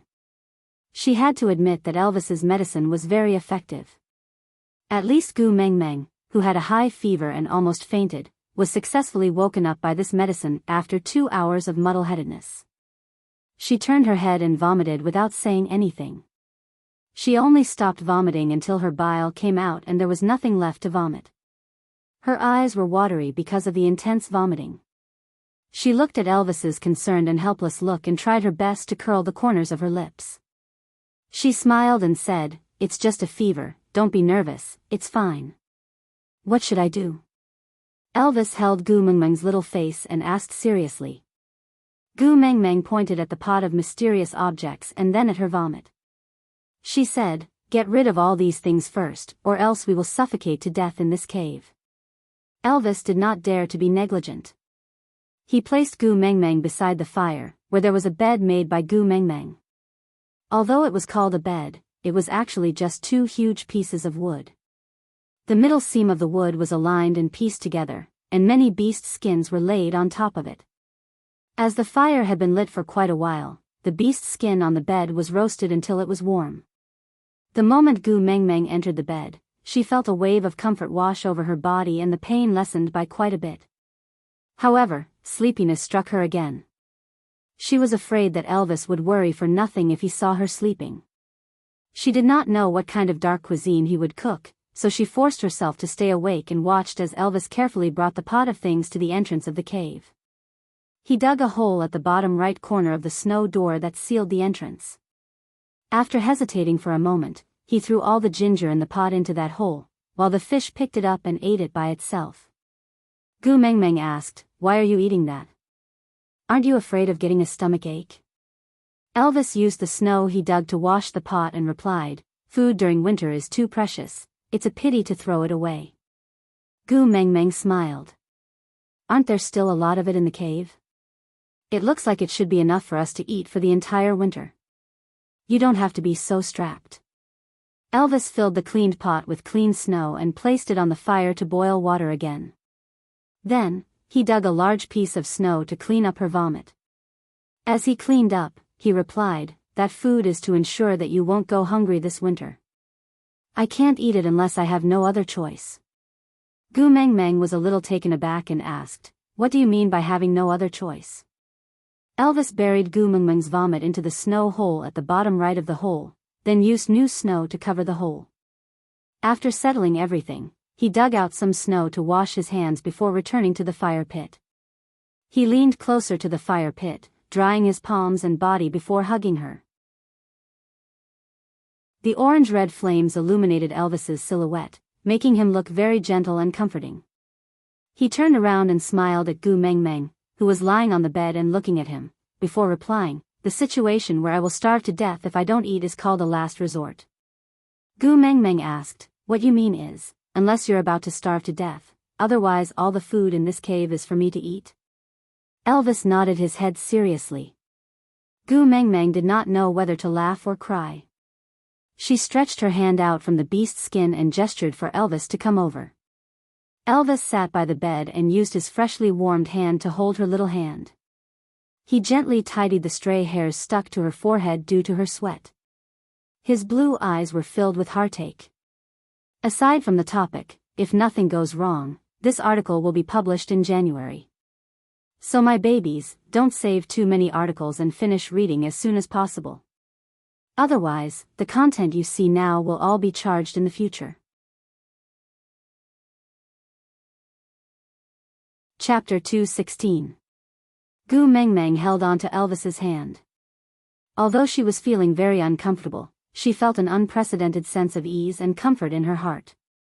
Elvis gave her a sense of security that she had never experienced before, and this feeling fascinated her. "I originally prepared these things according to the amount for 2 people. So you don't have to worry that I will starve just because you eat them." Gu Mengmeng placed Elvis's hand on her face.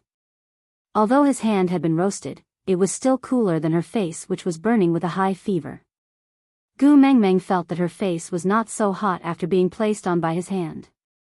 She felt more relaxed and continued, "Moreover, if you don't eat and I fall sick again, how will you have the energy to take care of me? Right?" Elvis's heart ached when he saw Gu Mengmeng forcing herself to talk to him. He could hear how uncomfortable her throat was, but she was still worried about whether she could eat or not. This made him feel warm and guilty at the same time. If he could store more food, Xiao Meng would not have to worry about these things. This time, it resulted in Elvis hunting crazily a month before every winter. He would not feel at ease if he did not fill the cave with food. Of course, this was a story for the future. Let's not talk about it now. Elvis placed his other hand on Gu Mengmeng's little face and held her little head with both hands, as if he was holding the most precious treasure in the world. He asked carefully, "Tell me, how can I make you feel better?"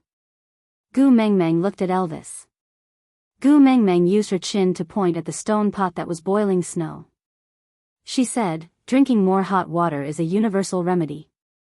At my place, all guys know that drinking more hot water will cure all illnesses." This was indeed a joke. Under normal circumstances, guys who told girls to drink more hot water would either go from having a girlfriend to not having one, or go from not having a girlfriend to never having one. This was obviously an answer that would be shot at. But for a cold and fever, as well as Gu Mengmeng's current medical resources, this was the best remedy. Elvis looked at the pot and confirmed again, "Just drinking hot water will do?" Gu Mengmeng nodded. Smelling the ginger scent in the air, she added, "Put 2 slices of ginger in and boil it. The effect will be better." Elvis nodded, then retracted his hand and walked into the depths of the cave. He took out 2 handfuls of ginger eyes and was about to throw them into the pot. "Wait!" Gu Mengmeng reached out her Erkang hand to stop him. Her eyebrows twitched as she asked, "Are you trying to kill me with the spiciness?" Elvis was at a loss as he looked at Gu Mengmeng helplessly. Gu Mengmeng propped herself up and sat up. She pointed at the ginger in Elvis's hand and said, "Just take 1 piece and put the rest aside." Elvis did as he was told and picked the biggest piece. Then, he looked at Gu Mengmeng and was about to throw it into the pot. Gu Mengmeng face-bombed and said helplessly, "Give me the ginger in your hand." Elvis probably realized that he must have done something wrong, so he did not say anything and just walked to Gu Mengmeng's bedside with the ginger, passing it to her.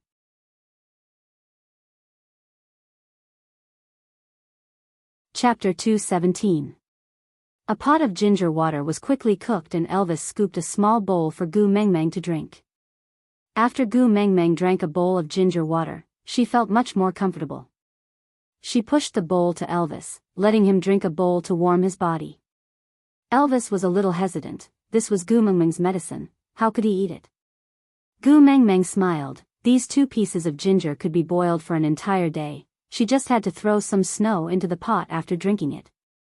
Gu Mengmeng guaranteed again and again that the ginger in the cave was enough for her to use for an entire winter.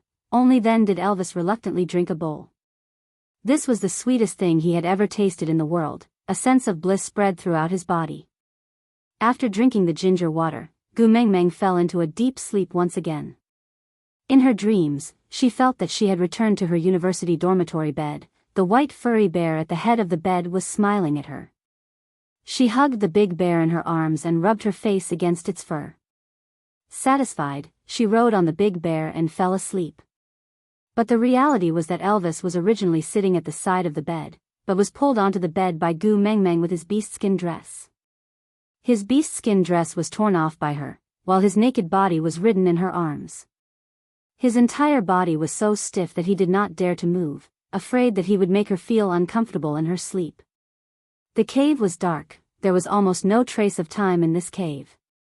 The snow sealed the entrance of the cave so tightly that Gu Mengmeng and Elvis did not even know whether it was night or day outside. Gu Mengmeng did not know how long she had slept, but when she opened her eyes again, her fever had subsided, and she was lying on Elvis's body like an octopus in a hooligan position. Gu Mengmeng thought for a while, would it be less awkward if she screamed and retracted her hand, then put the blame on him instead? The answer was obviously no. there were still a few months left for her to be alone with Elvis. If she gave such a reaction now, it would probably be even more awkward in the future. So should she hug him in her arms like how Princess Janning slept with Wei Xiaobao and say, "From today onwards, you are mine, I will treat you well"? She sized up Elvis's physique. Yeah, it's a little difficult to hug him. Just when Gu Mengmeng was in a dilemma as to what kind of attitude she should take to face this awkward situation, Elvis spoke first. "Are you thirsty? I'll get you a bowl of ginger soup." Oh, all right. Gu Mengmeng nodded her head, her eyes darting around awkwardly, not daring to look at Elvis. Elvis kissed her forehead and said, "You have to let go of me first before I can scoop the soup for you." Gu Mengmeng then realized that she was still stuck to Elvis's body, so she bounced back as if she was electrocuted and wrapped herself tightly with the beast's skin. Gu Mengmeng cleared her throat and laughed dryly. "I don't sleep well, especially when I have a fever. My brain is in a mess from the fever. I'm not like this usually, really." Elvis looked at Gu Mengmeng and said, "I don't sleep well, especially when I have a fever." Elvis walked back with the soup and blew on it to cool it down before sending it to Gu Mengmeng's mouth. He smiled warmly and did not say a word. Chapter 218. Gu Mengmeng almost choked to death on her own saliva. She looked at Elvis sadly and thought to herself, "Your words are not comforting me at all right?" Elvis touched Gu Mengmeng's face and slowly heaved a sigh of relief. "It's not burning anymore, that's great." Elvis's relieved look warmed Gu Mengmeng's heart. So this was how it felt to be treasured and cared for by someone. The fire in the cave had long been extinguished. Gu Mengmeng sat up from her blankets and could not help but shiver. She felt a little cold. Just as she was about to crawl back into the blankets, Elvis had already carried her in his arms. "The blankets won't be warm after being lifted. You can't catch a cold again, it's better if I carry you," Elvis said as he took a piece of wood from the side and started a new fire. "Are you hungry? I'll cook for you." Once Elvis said that, Gu Mengmeng's blood instantly boiled and she said agitatedly as if she was injected with chicken blood, "No, calm down, don't try to cook anymore." Elvis looked at Gu Mengmeng as if the pause button had been pressed. They were too close and Gu Mengmeng felt immense pressure from his stare. She blinked and said, "What I mean is, leave such small matters like cooking to me in the future and don't do it yourself." Elvis sat down with his legs crossed and said formally, "Females should be taken care of and shouldn't be involved in such matters." Gu Mengmeng gave a bitter smile helplessly and poked Elvis's head, saying, "How exactly did you establish this feudalistic mentality of valuing females over males? It died out early in the morning and now it's the era of equality between males and females, understand?" Elvis shook his head honestly and his serious face made Gu Mengmeng lose her temper. She sighed and said, "It's very tiring for a person to take care of another person unilaterally." "So?" Gu Mengmeng looked at Elvis with an enticing and expectant gaze, indicating for him to continue her sentence. Elvis pursed his lips and seemed to be struggling for a while. Then, he looked at the entrance of the cave which was sealed by the snow and said slowly, "So, you should have two partners. If Leah is also here." Gu Mengmeng's face darkened and she raised her hand to make a stop gesture. She said unhappily, "Leah has already decided to be with Nina. He might be busy giving birth to little Leah now. I can't possibly go to Nina's bed and snatch her away just because I lack a cook, right? Moreover, you've also seen Lee's attitude towards me now." Gu Mengmeng felt suffocated and she hammered her own chest with force. She forced herself to calm down before continuing, "It was not easy for me to let him go. Can you not mention him anymore?" Elvis remained silent and lowered his head. From the corner of his eyes, he glanced at the pile of yellow roots at the side of the cave. Wasn't that Lee's attitude towards Xiao Meng? Gu Mengmeng felt that she had gone overboard in reprimanding Elvis, so she calmed herself down and stood up from Elvis's arms. She wrapped the beast's skin around her even tighter and sniffed her slightly clogged nose before saying, "Isn't it just cooking? I'm very good at it. Next time you go hunting, I'll cook. This is called the male takes care of the outside while the female takes care of the inside. Although at my place, female takes care of the inside, is already a thing of the past, but considering the actual situation here and my own condition, I've decided to give up the right to be a strong woman. I'll just stay at home and be a housewife. Aside from the topic, thank you to the little darling from Xiaoxiang Academy, Shengxianya, for your comments. Wen has always maintained 5 stars. I'm so happy, and thank you to the little darling from QQ Reading, don't lose and don't forget asterisk, for her tips. Recently, the most frequently asked questions in the comments: 1. Author, will you give up? Answer, the author is a good scammer. No one even read the last article and I persevered to finish writing 1,000,000 words. Moreover, this article is going to be published in January. Before it's published, I have to sign a contract with the website. If I give up, I'll face a lawsuit. Most importantly, my great editor is always holding a kitchen knife and a small leather whip and staring deeply at me. I have no doubt that if I dare to give up, she will chop me into a human meat bun. 2. Why are there fewer updates recently?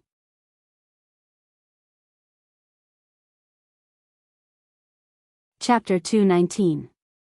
Elvis carried Gu Mengmeng along with the beast's skin again and said, "The ground is cold." Gu Mengmeng did not resist. The ground was quite cold. I don't know what equality the males and females in your world are pursuing, I only know that my female cannot be wronged. You cannot have less of what others have. At least what Bode and the rest did for Sandy, I will do the same for you. I want you to be the object of everyone's envy forever. Because you are the messenger of Saint Nazir's beast deity, and more importantly, because you are my female. Gu Mengmeng's little heart was thumping non-stop. She cupped her hands and looked at Elvis with an intoxicated expression, asking, "Are you still the husky that eats raw potatoes? What's with this domineering CEO style? Did you secretly read romance novels behind my back?" Gu Mengmeng's current expression was exactly the same as when they first met, and this was Elvis's favorite expression. The corners of his lips curled up and Elvis lightly planted a kiss on Gu Mengmeng's forehead, saying gently, "Be good and stay in my arms. You talk and I do the cooking, it's considered cooperation." Gu Mengmeng thought about it. She really did not want to reach out to dig the snow that sealed the entrance of the cave to wash the vegetables, so she smiled unkindly and said, "Then you should heat up the snow before washing the vegetables, or else it'll be too cold." Elvis rubbed Gu Mengmeng's furry little head and said, "Silly girl, I'm a wolf, I'm not afraid of the cold." Gu Mengmeng hung onto Elvis's neck like a little monkey, her little hands caressing his pectoral muscles restlessly. She pondered seriously for a long time but still could not figure it out, so she asked Elvis shamelessly, "You don't have any fur after you transform into a human, aren't you afraid of the cold?" Elvis was a little embarrassed to ask, "You don't have any fur after you transform, aren't you afraid of the cold?" Elvis shook his head and answered, "My fur didn't disappear, I just can't see it anymore, it doesn't affect the warmth, so you don't have to worry." Gu Mengmeng gave him a thumbs up and exclaimed from the bottom of her heart, "Awesome." Under Gu Mengmeng's instructions, Elvis barely made a pot of food that could be swallowed. Actually, even though Elvis was the one who made it, Gu Mengmeng was still the one in charge of the cooking, while Elvis only washed the vegetables and cut the potatoes. He could only be considered as an assistant. It couldn't be helped. His cooking talent had already broken through the sky, and he could cook anything into a dark cuisine.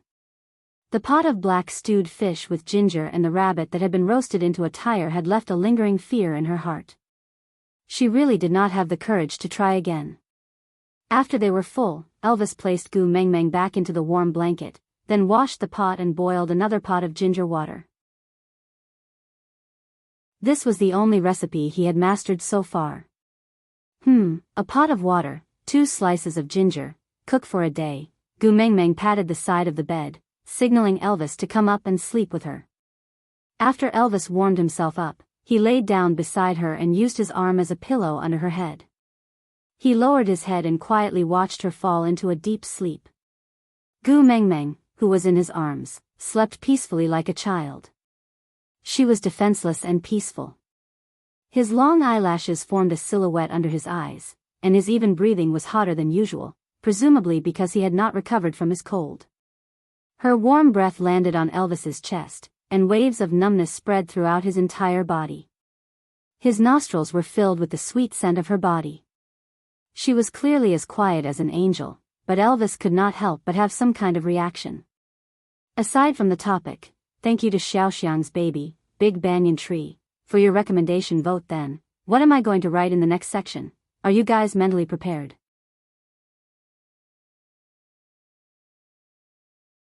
Chapter 220.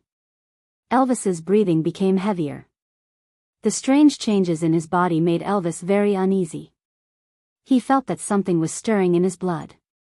He instinctively wanted to turn around and press Gu Mengmeng down to bully her fiercely. But this little one was still sick and he could not bear to disturb her sleep. Moreover, he remembered. She said, she doesn't want to mate. Elvis tried his best to control his own emotions. He wanted to stop himself from letting his imagination run wild. But Gu Mengmeng was in his arms and there was really nothing else in this cave that could divert his attention. He suddenly could not remember how he spent those long years before he met Gu Mengmeng. Lowering his head, Elvis placed his lips on Gu Mengmeng's forehead and kissed her carefully. He had clearly done this countless times when she was awake. And it was done openly and naturally. He was very sure that Gu Mengmeng did not reject this kind of kiss. But at this moment, because of this little stolen kiss, his heart was surging and he could not control himself. His blood was boiling in his body and Elvis could feel it. After this kiss, his blood was like the boiling ginger water in a pot. That heat almost evaporated his entire body. Elvis frowned. He had wanted to make use of this smell to satisfy himself. But now, it seemed like he had outsmarted himself. Not only did the fire in his heart not weaken, it burned even more vigorously. It had become the flame devil in his spiritual world and he could not resist it at all. Gu Mengmeng moaned unknowingly. She was unhappy that her sleep was disturbed. She pushed away the thing poking at the top of her knees in protest. But that unknown thing stubbornly bounced back to its original position. It was even more panicky than before. Gu Mengmeng twisted her body. She wanted to find a comfortable angle to avoid that annoying thing and continue sleeping. But she did not know what kind of torture her unconscious movement was to Elvis. The feeling of exploding on the spot. So this was what it felt like? Gu Mengmeng realized that no matter how she adjusted her position, she could not avoid that thing that was hindering her sleep. She moaned even louder. Her eyebrows were squeezed together and she looked like she was about to cry but could not. It was as if she was playing the song Ambush from 10 Sides on Elvis's already tense nerves. Elvis used his hands to hold Gu Mengmeng in place, not allowing her to continue provoking the fire in his heart. He said in a low, hoarse voice, "Stop fooling around, I don't want to break my promise to you." Gu Mengmeng replied in a daze. Elvis took a deep breath and looked at Gu Mengmeng, who was obviously still asleep with her eyes closed. He said as if he was talking to himself, "I promised you that I will only pledge my loyalty to you when you are willing to mate with me. I want to keep every promise I made to you, so, stop pestering me, go to sleep, and stop messing around." Gu Mengmeng did not know if she understood Elvis's words, but she gradually quietened down. But even if she did not move at all and fell asleep like a porcelain doll, her allure to Elvis did not diminish at all.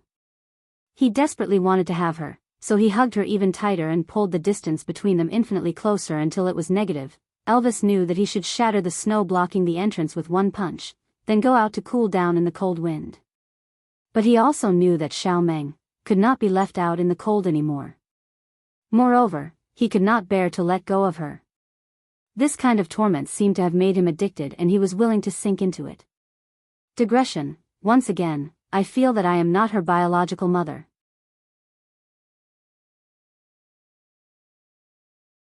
Chapter 221.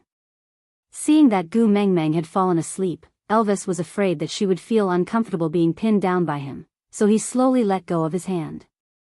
But the moment he let go, Gu Mengmeng seemed to be even more dissatisfied. She frowned and whimpered before snuggling into his arms again. But this time, the thing that was pressing against Gu Mengmeng's thigh was obstructing her sleep again.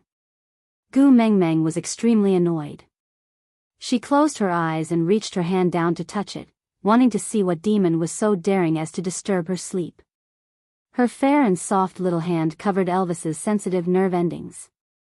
Every inch of touch was magnified countless times. Elvis groaned, clenching his teeth to suppress his desire. He arched his back, trying to break free from Gu Mengmeng's demonic grasp. But Gu Mengmeng had not figured out what was obstructing her sleep, so how could she let go? Seeing that the demon was about to escape, her little hand exerted force and grabbed him tightly, holding him in her hand tightly. Gu Mengmeng snickered in her sleep, "Little guy, even if you are Sun Wukong, you can't escape from my 5 Fingers Mountain. If you dare to disturb my sweet dreams, see if I won't suppress you under the mountain for 500 years. By then, Sun Wukong will also become a monkey head mushroom." Thinking about this, Gu Mengmeng revealed a naughty smile in her dream. But Elvis was in a terrible state, pain. No, it was itchy. Not really, it was painful and itchy, comfortable and torturous, longing and resisting, anticipating and uneasy. Elvis could not describe what he was feeling right now. He only knew that this strange yet familiar feeling made him want to bite this troublemaker to death. But when he brought his mouth to hers, he could not even bare his fangs in front of her. He could only kiss her gently and sigh, "You are such a torturous little vixen."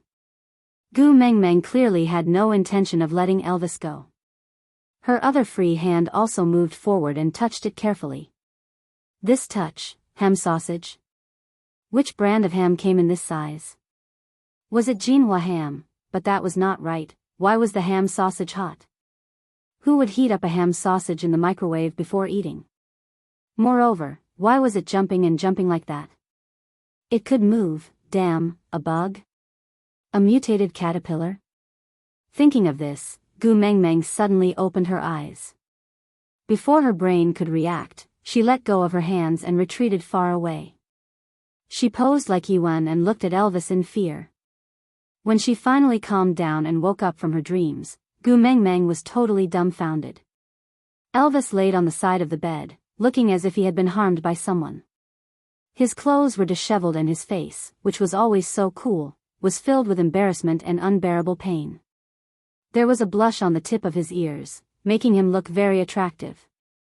His thin lips were pressed into a straight line, his dark green eyes looking at Gu Mengmeng lovingly.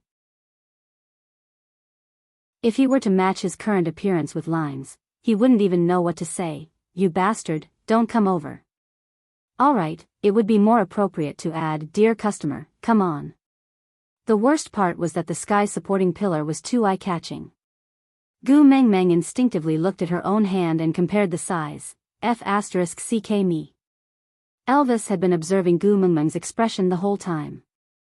Seeing the entire process of her face turning from red to white to red and then back to black, his emotions had already flown back and forth in the sky countless times. Elvis actually felt a sense of shame as he was being scrutinized by her naked body.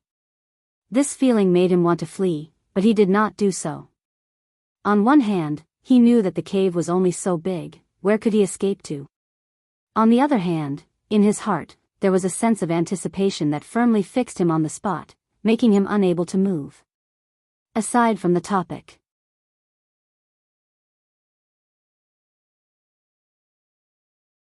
Chapter 222. I won't take responsibility. Gu Mengmeng's brain heated up as she shouted. Then, she grabbed the beast's skin and covered her head with it, turning around and pretending to be an ostrich. But Elvis suddenly heaved a sigh of relief, as if he was laughing. Gu Mengmeng could not see Elvis's expression, she just felt her face burning up. She knew that this analogy might not be appropriate, but according to the Beast World's concept, she had done a solid job on Elvis this time. Looking at it from another angle, it was equivalent to a male idol being kept by a female fan in the modern world, eating and drinking from her and enjoying all the luxurious treatment. Then, on a dark and windy night, he stripped the female fan naked and touched her all over. The female fan thought to herself, "This is going to be the end, right?" But the damn male idol suddenly stopped, retreated and said, "Don't think too much, I only treat you as a friend." Shameless, too shameless. The more Gu Mengmeng thought about it, the more she felt like a jerk in a melodramatic television drama. No. Even a jerk would not be like her. He was after all a scam for money and sex, a one-stop service. She was now a scam for money and not sex, receiving money but not doing anything. She lifted the blanket abruptly and wiped her mouth fiercely, staring at Elvis. You, come over. I have decided to take responsibility. This time, Elvis was the one who was dumbfounded. Take responsibility? Elvis carefully and cautiously repeated these two words that made his heart beat wildly. Gu Meng Meng rolled up her sleeves and made up her mind, saying, yes, I will take responsibility. What the heck, if I don't take responsibility after touching you, I will become a damn hooligan. Elvis suddenly smiled and moved forward with great difficulty. Because a certain part of his body was swollen badly, this small movement was extremely difficult for him now. Elvis leaned his upper body forward and laid beside Gu Mengmeng's legs, with both his hands supporting himself against the bed frame. He was a head shorter than Gu Mengmeng and he looked at Gu Mengmeng with a 45-degree angle. Squinting his blue eyes, he asked with a lustful smile, how do you intend to take responsibility? Gu Mengmeng almost bit her own tongue at Elvis's question. Hardening her heart, she hugged Elvis's neck and tucked him under her armpit like a female bandit, avoiding the face that made her blush and her heart beat rapidly. She purposely raised her voice to make herself sound heroic. From today onwards, you are my man. In the future, as long as I eat, I won't miss a bite from you. Elvis's gaze gradually blurred as he laid on Gu Mengmeng's lap. He looked up at Gu Mengmeng and asked, so, have you decided to mate with me? Gu Mengmeng choked on her own saliva. She cleared her throat and made up her mind, saying, yes. Isn't it just mating? Yes. Elvis used his elbow to support himself on the bed and flipped over to press Gu Mengmeng down. His scorching breath blew towards her and the orange flames danced, dyeing the side of Elvis's face red. His fingers slowly brushed past Gu Mengmeng's face. His gaze was blurred and affectionate as he asked with a slightly hoarse voice, so, you are willing now, right?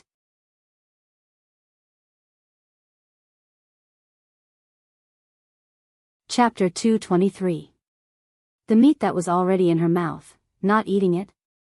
Elvis smiled slyly and leaned forward to kiss Gu Mengmeng's lips. He was so greedy that he could not stop himself. He sucked on the fragrance and sweetness in her mouth and only released her reluctantly when Gu Mengmeng was almost out of breath. Looking at Gu Mengmeng's flushed face, Elvis kissed the side of her face lightly, followed by her ear. That ambiguous voice that could make one go crazy traveled into Gu Mengmeng's ears. See, like this, you won't cough anymore. Gu Mengmeng's emotions had long been messed up by Elvis's kisses. She panted heavily to suppress her frantic heartbeat and placed her little hand on Elvis's chest. She shook her head with difficulty and said, but I'm not ready yet. Elvis pulled Gu Mengmeng's little hand to his lips and kissed it. His other hand gently tidied the strands of hair on her face. He looked at Gu Mengmeng with a determined gaze and said, as long as you are sure that you like me and are willing to have me, leave the rest to me. Gu Mengmeng's heart was beating without any rhythm. At this moment, it was no longer a matter of missing one or two beats. She only felt that her heart was switching between the two melodies of Waiting for You to Love Me and The Cowboy is Busy.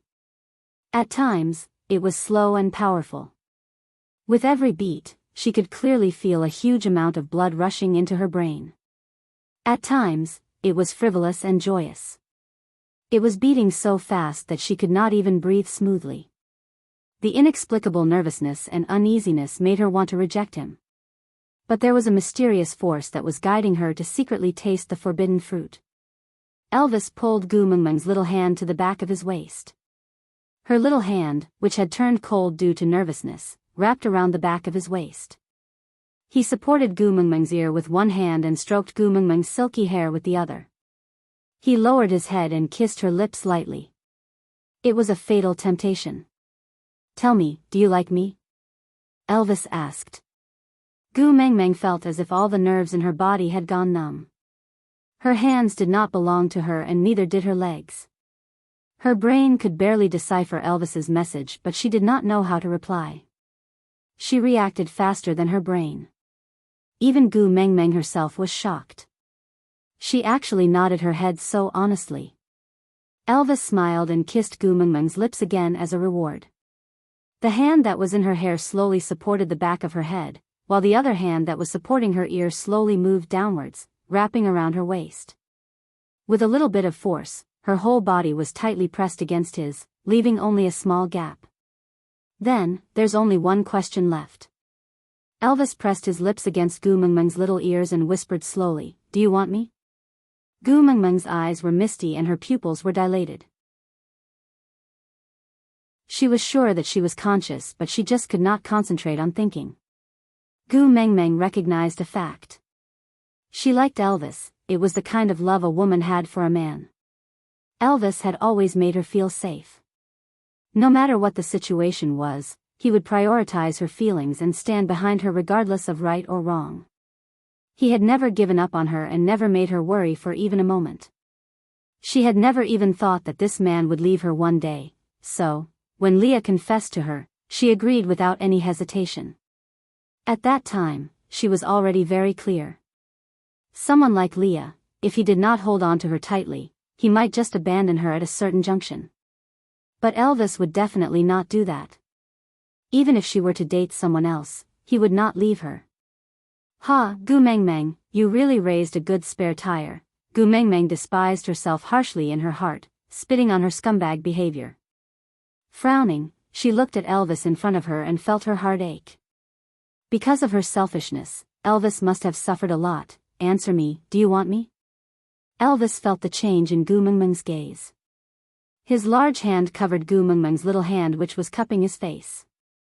He held her little hand tightly in his palm and said with his last bit of rationality, "As long as you say that you want it, I will give you all my loyalty without any reservations." Gu Mengmeng's expression changed.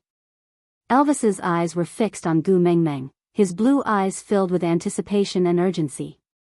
He wanted to own her. This was almost an instinct that surged in his bones and blood.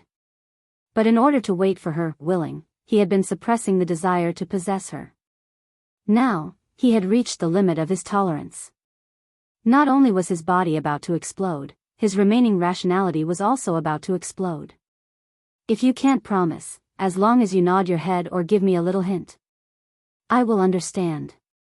Gu Mengmeng's heart twitched violently. Elvis, who was so cool, was actually so lowly in front of her. Once they mated, it was equivalent to Elvis offering his entire life. There was no way back or chance for regret. But even so, he was willing to be a partner without any promises just to not force her to say, "I want you." Gu Mengmeng wrapped her arms around Elvis's neck and took the initiative to offer her lips to him. It was just a light peck, then she slowly moved back, distancing herself from him. She said in a gentle voice, "At my place, you have to say, 'I love you,' when you confess, 'I love you,' when you propose, and 'I love you,' when you mate." Elvis's body trembled violently, uncontrollably. His breathing was rapid and unstable.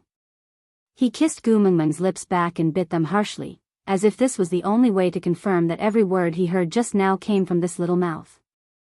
Kissing Elvis until he tasted the sweetness of Gu Mengmeng's blood, he then raised his head while panting heavily. He stared into Gu Mengmeng's eyes and said with utmost caution, "Gu Mengmeng, I love you. Are you willing to mate with me?" Gu Mengmeng smiled and retracted her little hands. She took off her clothes that were so messy that they could no longer cover her body and displayed her beauty completely in front of Elvis. She blushed shyly and faced Elvis's gaze. She did not avoid it, nor did she try to brush him off. She answered seriously, "Elvis, I love you. I will give myself to you, and from now on, I will treat you as my pride, my sky, and my husband. As long as you don't leave me, I will stick by your side in life and death. If you are in danger, I will use my life to protect you." Gu Mengmeng wanted to continue, but Elvis's eyes were already brimming with tears. He kissed Gu Mengmeng's lips again with extreme gentleness, extreme love, and extreme everything. To put it simply, Gu Mengmeng had become Elvis's female. Be it physically or mentally, they had reached an unprecedented level of tacit understanding and resonance. Aside from the topic, considering the issue of harmony, the 2,580 words of detailed description will be omitted here. For more information, please enter the group to view the group sharing.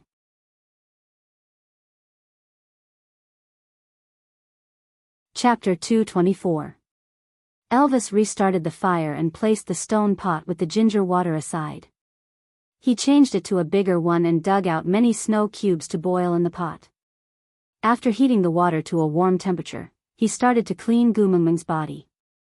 She was obviously extremely tired and did not seem to have any intention of waking up no matter what Elvis did.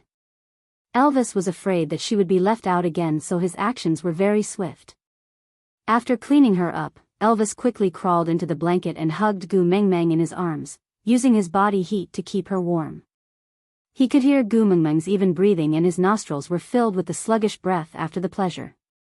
The rare desire that he had to lay low seemed to be making a comeback. Elvis shut his eyes tightly. He knew that Xiao Meng could not withstand a second round of torment. She had to rest, have a good rest. After breathing for a while, Elvis managed to control the situation with his rationality. He poked the little person in his arms lightly and his gaze landed on her collarbone. Elvis's gaze became scorching and gentle. It was a tenderness that could melt the entire body but only warmed her. When Gumengmeng finally woke up, she felt as if she had been run over by a truck and her entire body was in pain. Holding onto her waist that was almost broken, Gumengmeng let out an "Ayo," and could not say anything else. Elvis handed over a bowl of warm water at the right time and said, "Moisten your throat, you're hoarse from all the shouting." The moment Elvis said that, the pleasure replayed in his mind like a movie that could not be turned off. Gumengmeng really wanted to find a hole in the ground to hide into and become an earthworm. It was too damn embarrassing. Elvis wrapped his arms around Gumengmeng so that she could lean against his chest and not have to use so much effort to support her aching body. Gumengmeng's back was pressed against Elvis's chest. Elvis's arms circled around Gumengmeng's chest and he brought the warm water to Gumengmeng's mouth, saying, "I've tried it, the temperature is just right, drink some?" Gumengmeng wanted to take the bowl but Elvis dodged and pecked her face, saying, "Now, I have the right to take care of you. You can't push me away anymore, understand? I'm not used to being fed like this," Gumengmeng said in a hoarse voice. Elvis nodded and brought the bowl to his lips, drinking a mouthful of water. He then used his other hand to pinch Gumengmeng's chin and passed the water into her mouth. Gumengmeng's face flushed and she choked on her saliva. She coughed twice and wiped the water from her mouth. She stared at Elvis and asked, "What are you doing?" But Elvis replied with a matter-of-fact expression, "You're not used to feeding like that, so I'll change to a method you're more used to." Elvis strayer and said, "I'm even more uncomfortable." But Elvis rubbed her little head dotingly and said, "I'll get used to it slowly." Gumengmeng choked for a moment, but facing Elvis at that moment, she could not bring herself to be stubborn. She thought to herself, "Wait till my aching back and cramping legs pass, see how I set rules for you." But Gumengmeng, she lowered her head and said, "I think I'll get used to it faster." Elvis smiled and did not say a word. He brought the bowl to Gumengmeng's mouth again. Gumengmeng instinctively used her hands to hold the bowl again, but Elvis pecked her face again. Gumengmeng froze and quickly put her hands down. She then obediently drank the water Elvis fed her. Digression, author's perspective. Outside Elvis's cave, a piece of snow moved slightly. If one did not look closely, it would be hard to notice that there was a snow fox lying there. Males and females were at their weakest during mating. There was almost no chance of survival if they were attacked. So, under normal circumstances, females would choose 2 to 3 partners during their coming-of-age ceremony. One of them would be the first partner, while the other would guard the entrance of the cave to prevent any accidents from happening. Gumengmeng only had Elvis as her partner. Even though there was not much chance of danger during the snowy winter, Leah still rushed over. He did not dare to transform into his human form, afraid that he would not be able to control his expression. But he did not know that even though he looked like a fox now, his gaze could not lie. A drop of crystal-clear liquid flowed down from the corner of his eye. Before it reached his chin, it had already frozen. He should be happy, right? Gumengmeng and Elvis finally mated successfully. His wish came true. But, his heart ached.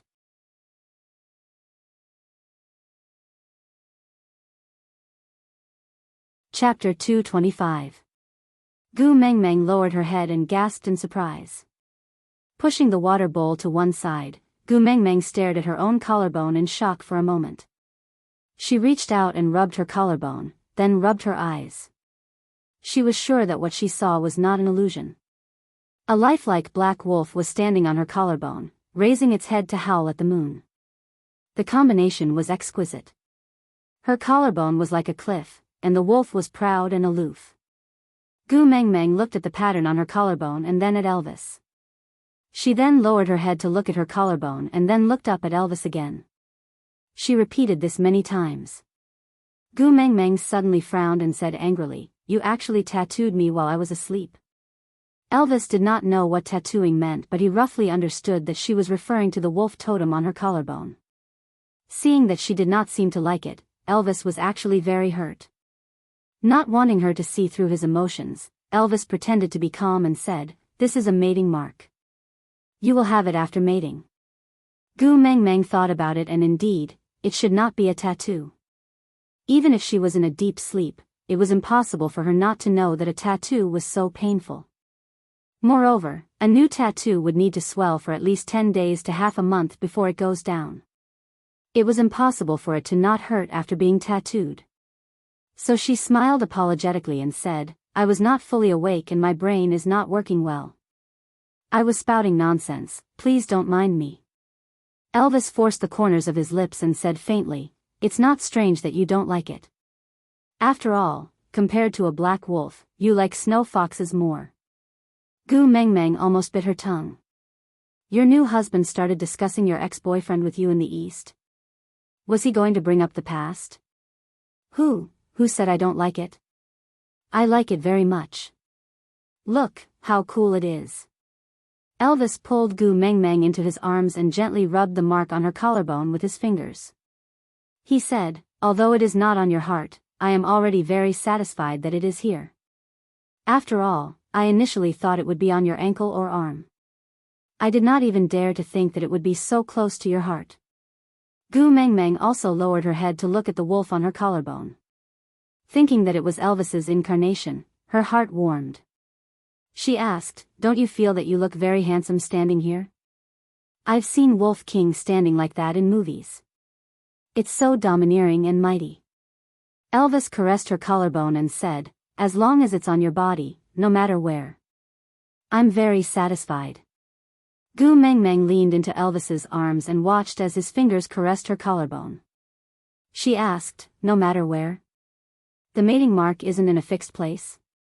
Elvis held Gu Mengmeng's little hand and hugged her up. He kissed the side of her face and answered, "The position of the mark depends on how important a male is to a female. The closer the male was to the heart, the more the female liked him. In an ordinary family, the female was the core, followed by the first partner. The next position was determined by the position of the mark on the female's body. Basically, the closer the mark was to the heart, the higher the status. If a male could leave a mark on a female's heart, then even the first mate of the family would be wary of this male.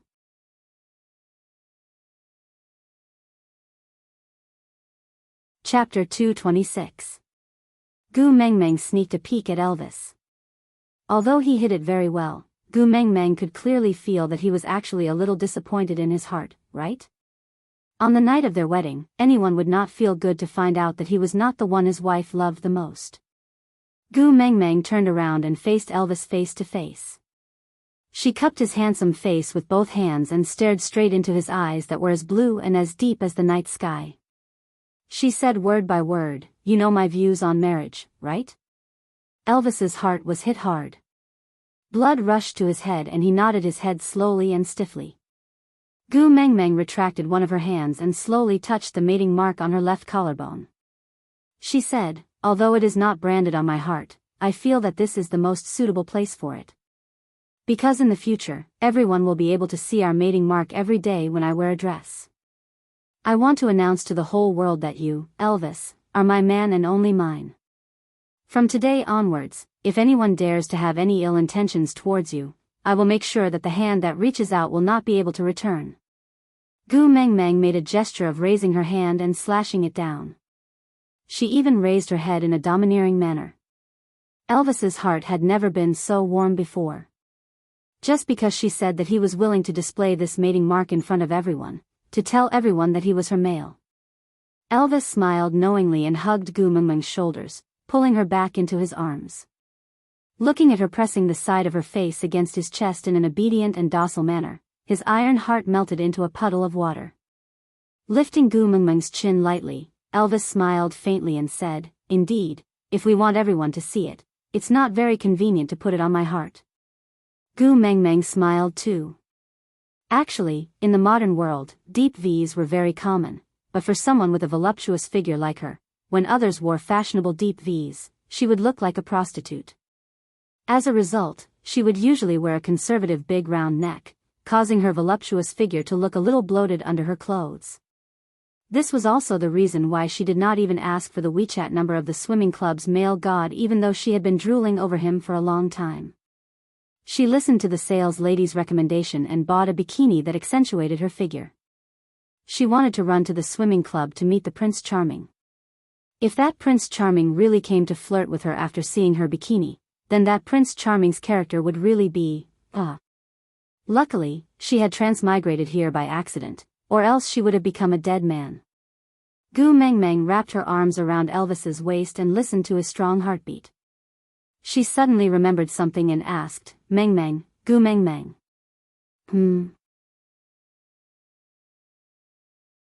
Elvis did not understand what she was asking and replied with a single word. Gu Mengmeng straightened her body and checked Elvis's body carefully. But she could not find her own mark, so she asked, "Where is my mark on your body? Why can't I see it?" Elvis rubbed Gu Mengmeng's little head and said, "Silly girl, a male's body will not leave a female's mark." Why? Gu Mengmeng thought to herself that it was not fair. Other people's wedding rings came in pairs and she had never heard of couples' tattoos that only belonged to one person.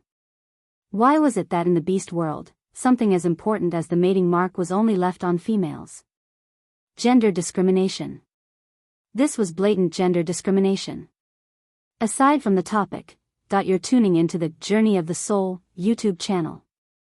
Don't forget to subscribe and join us on this journey to catch the most captivating stories.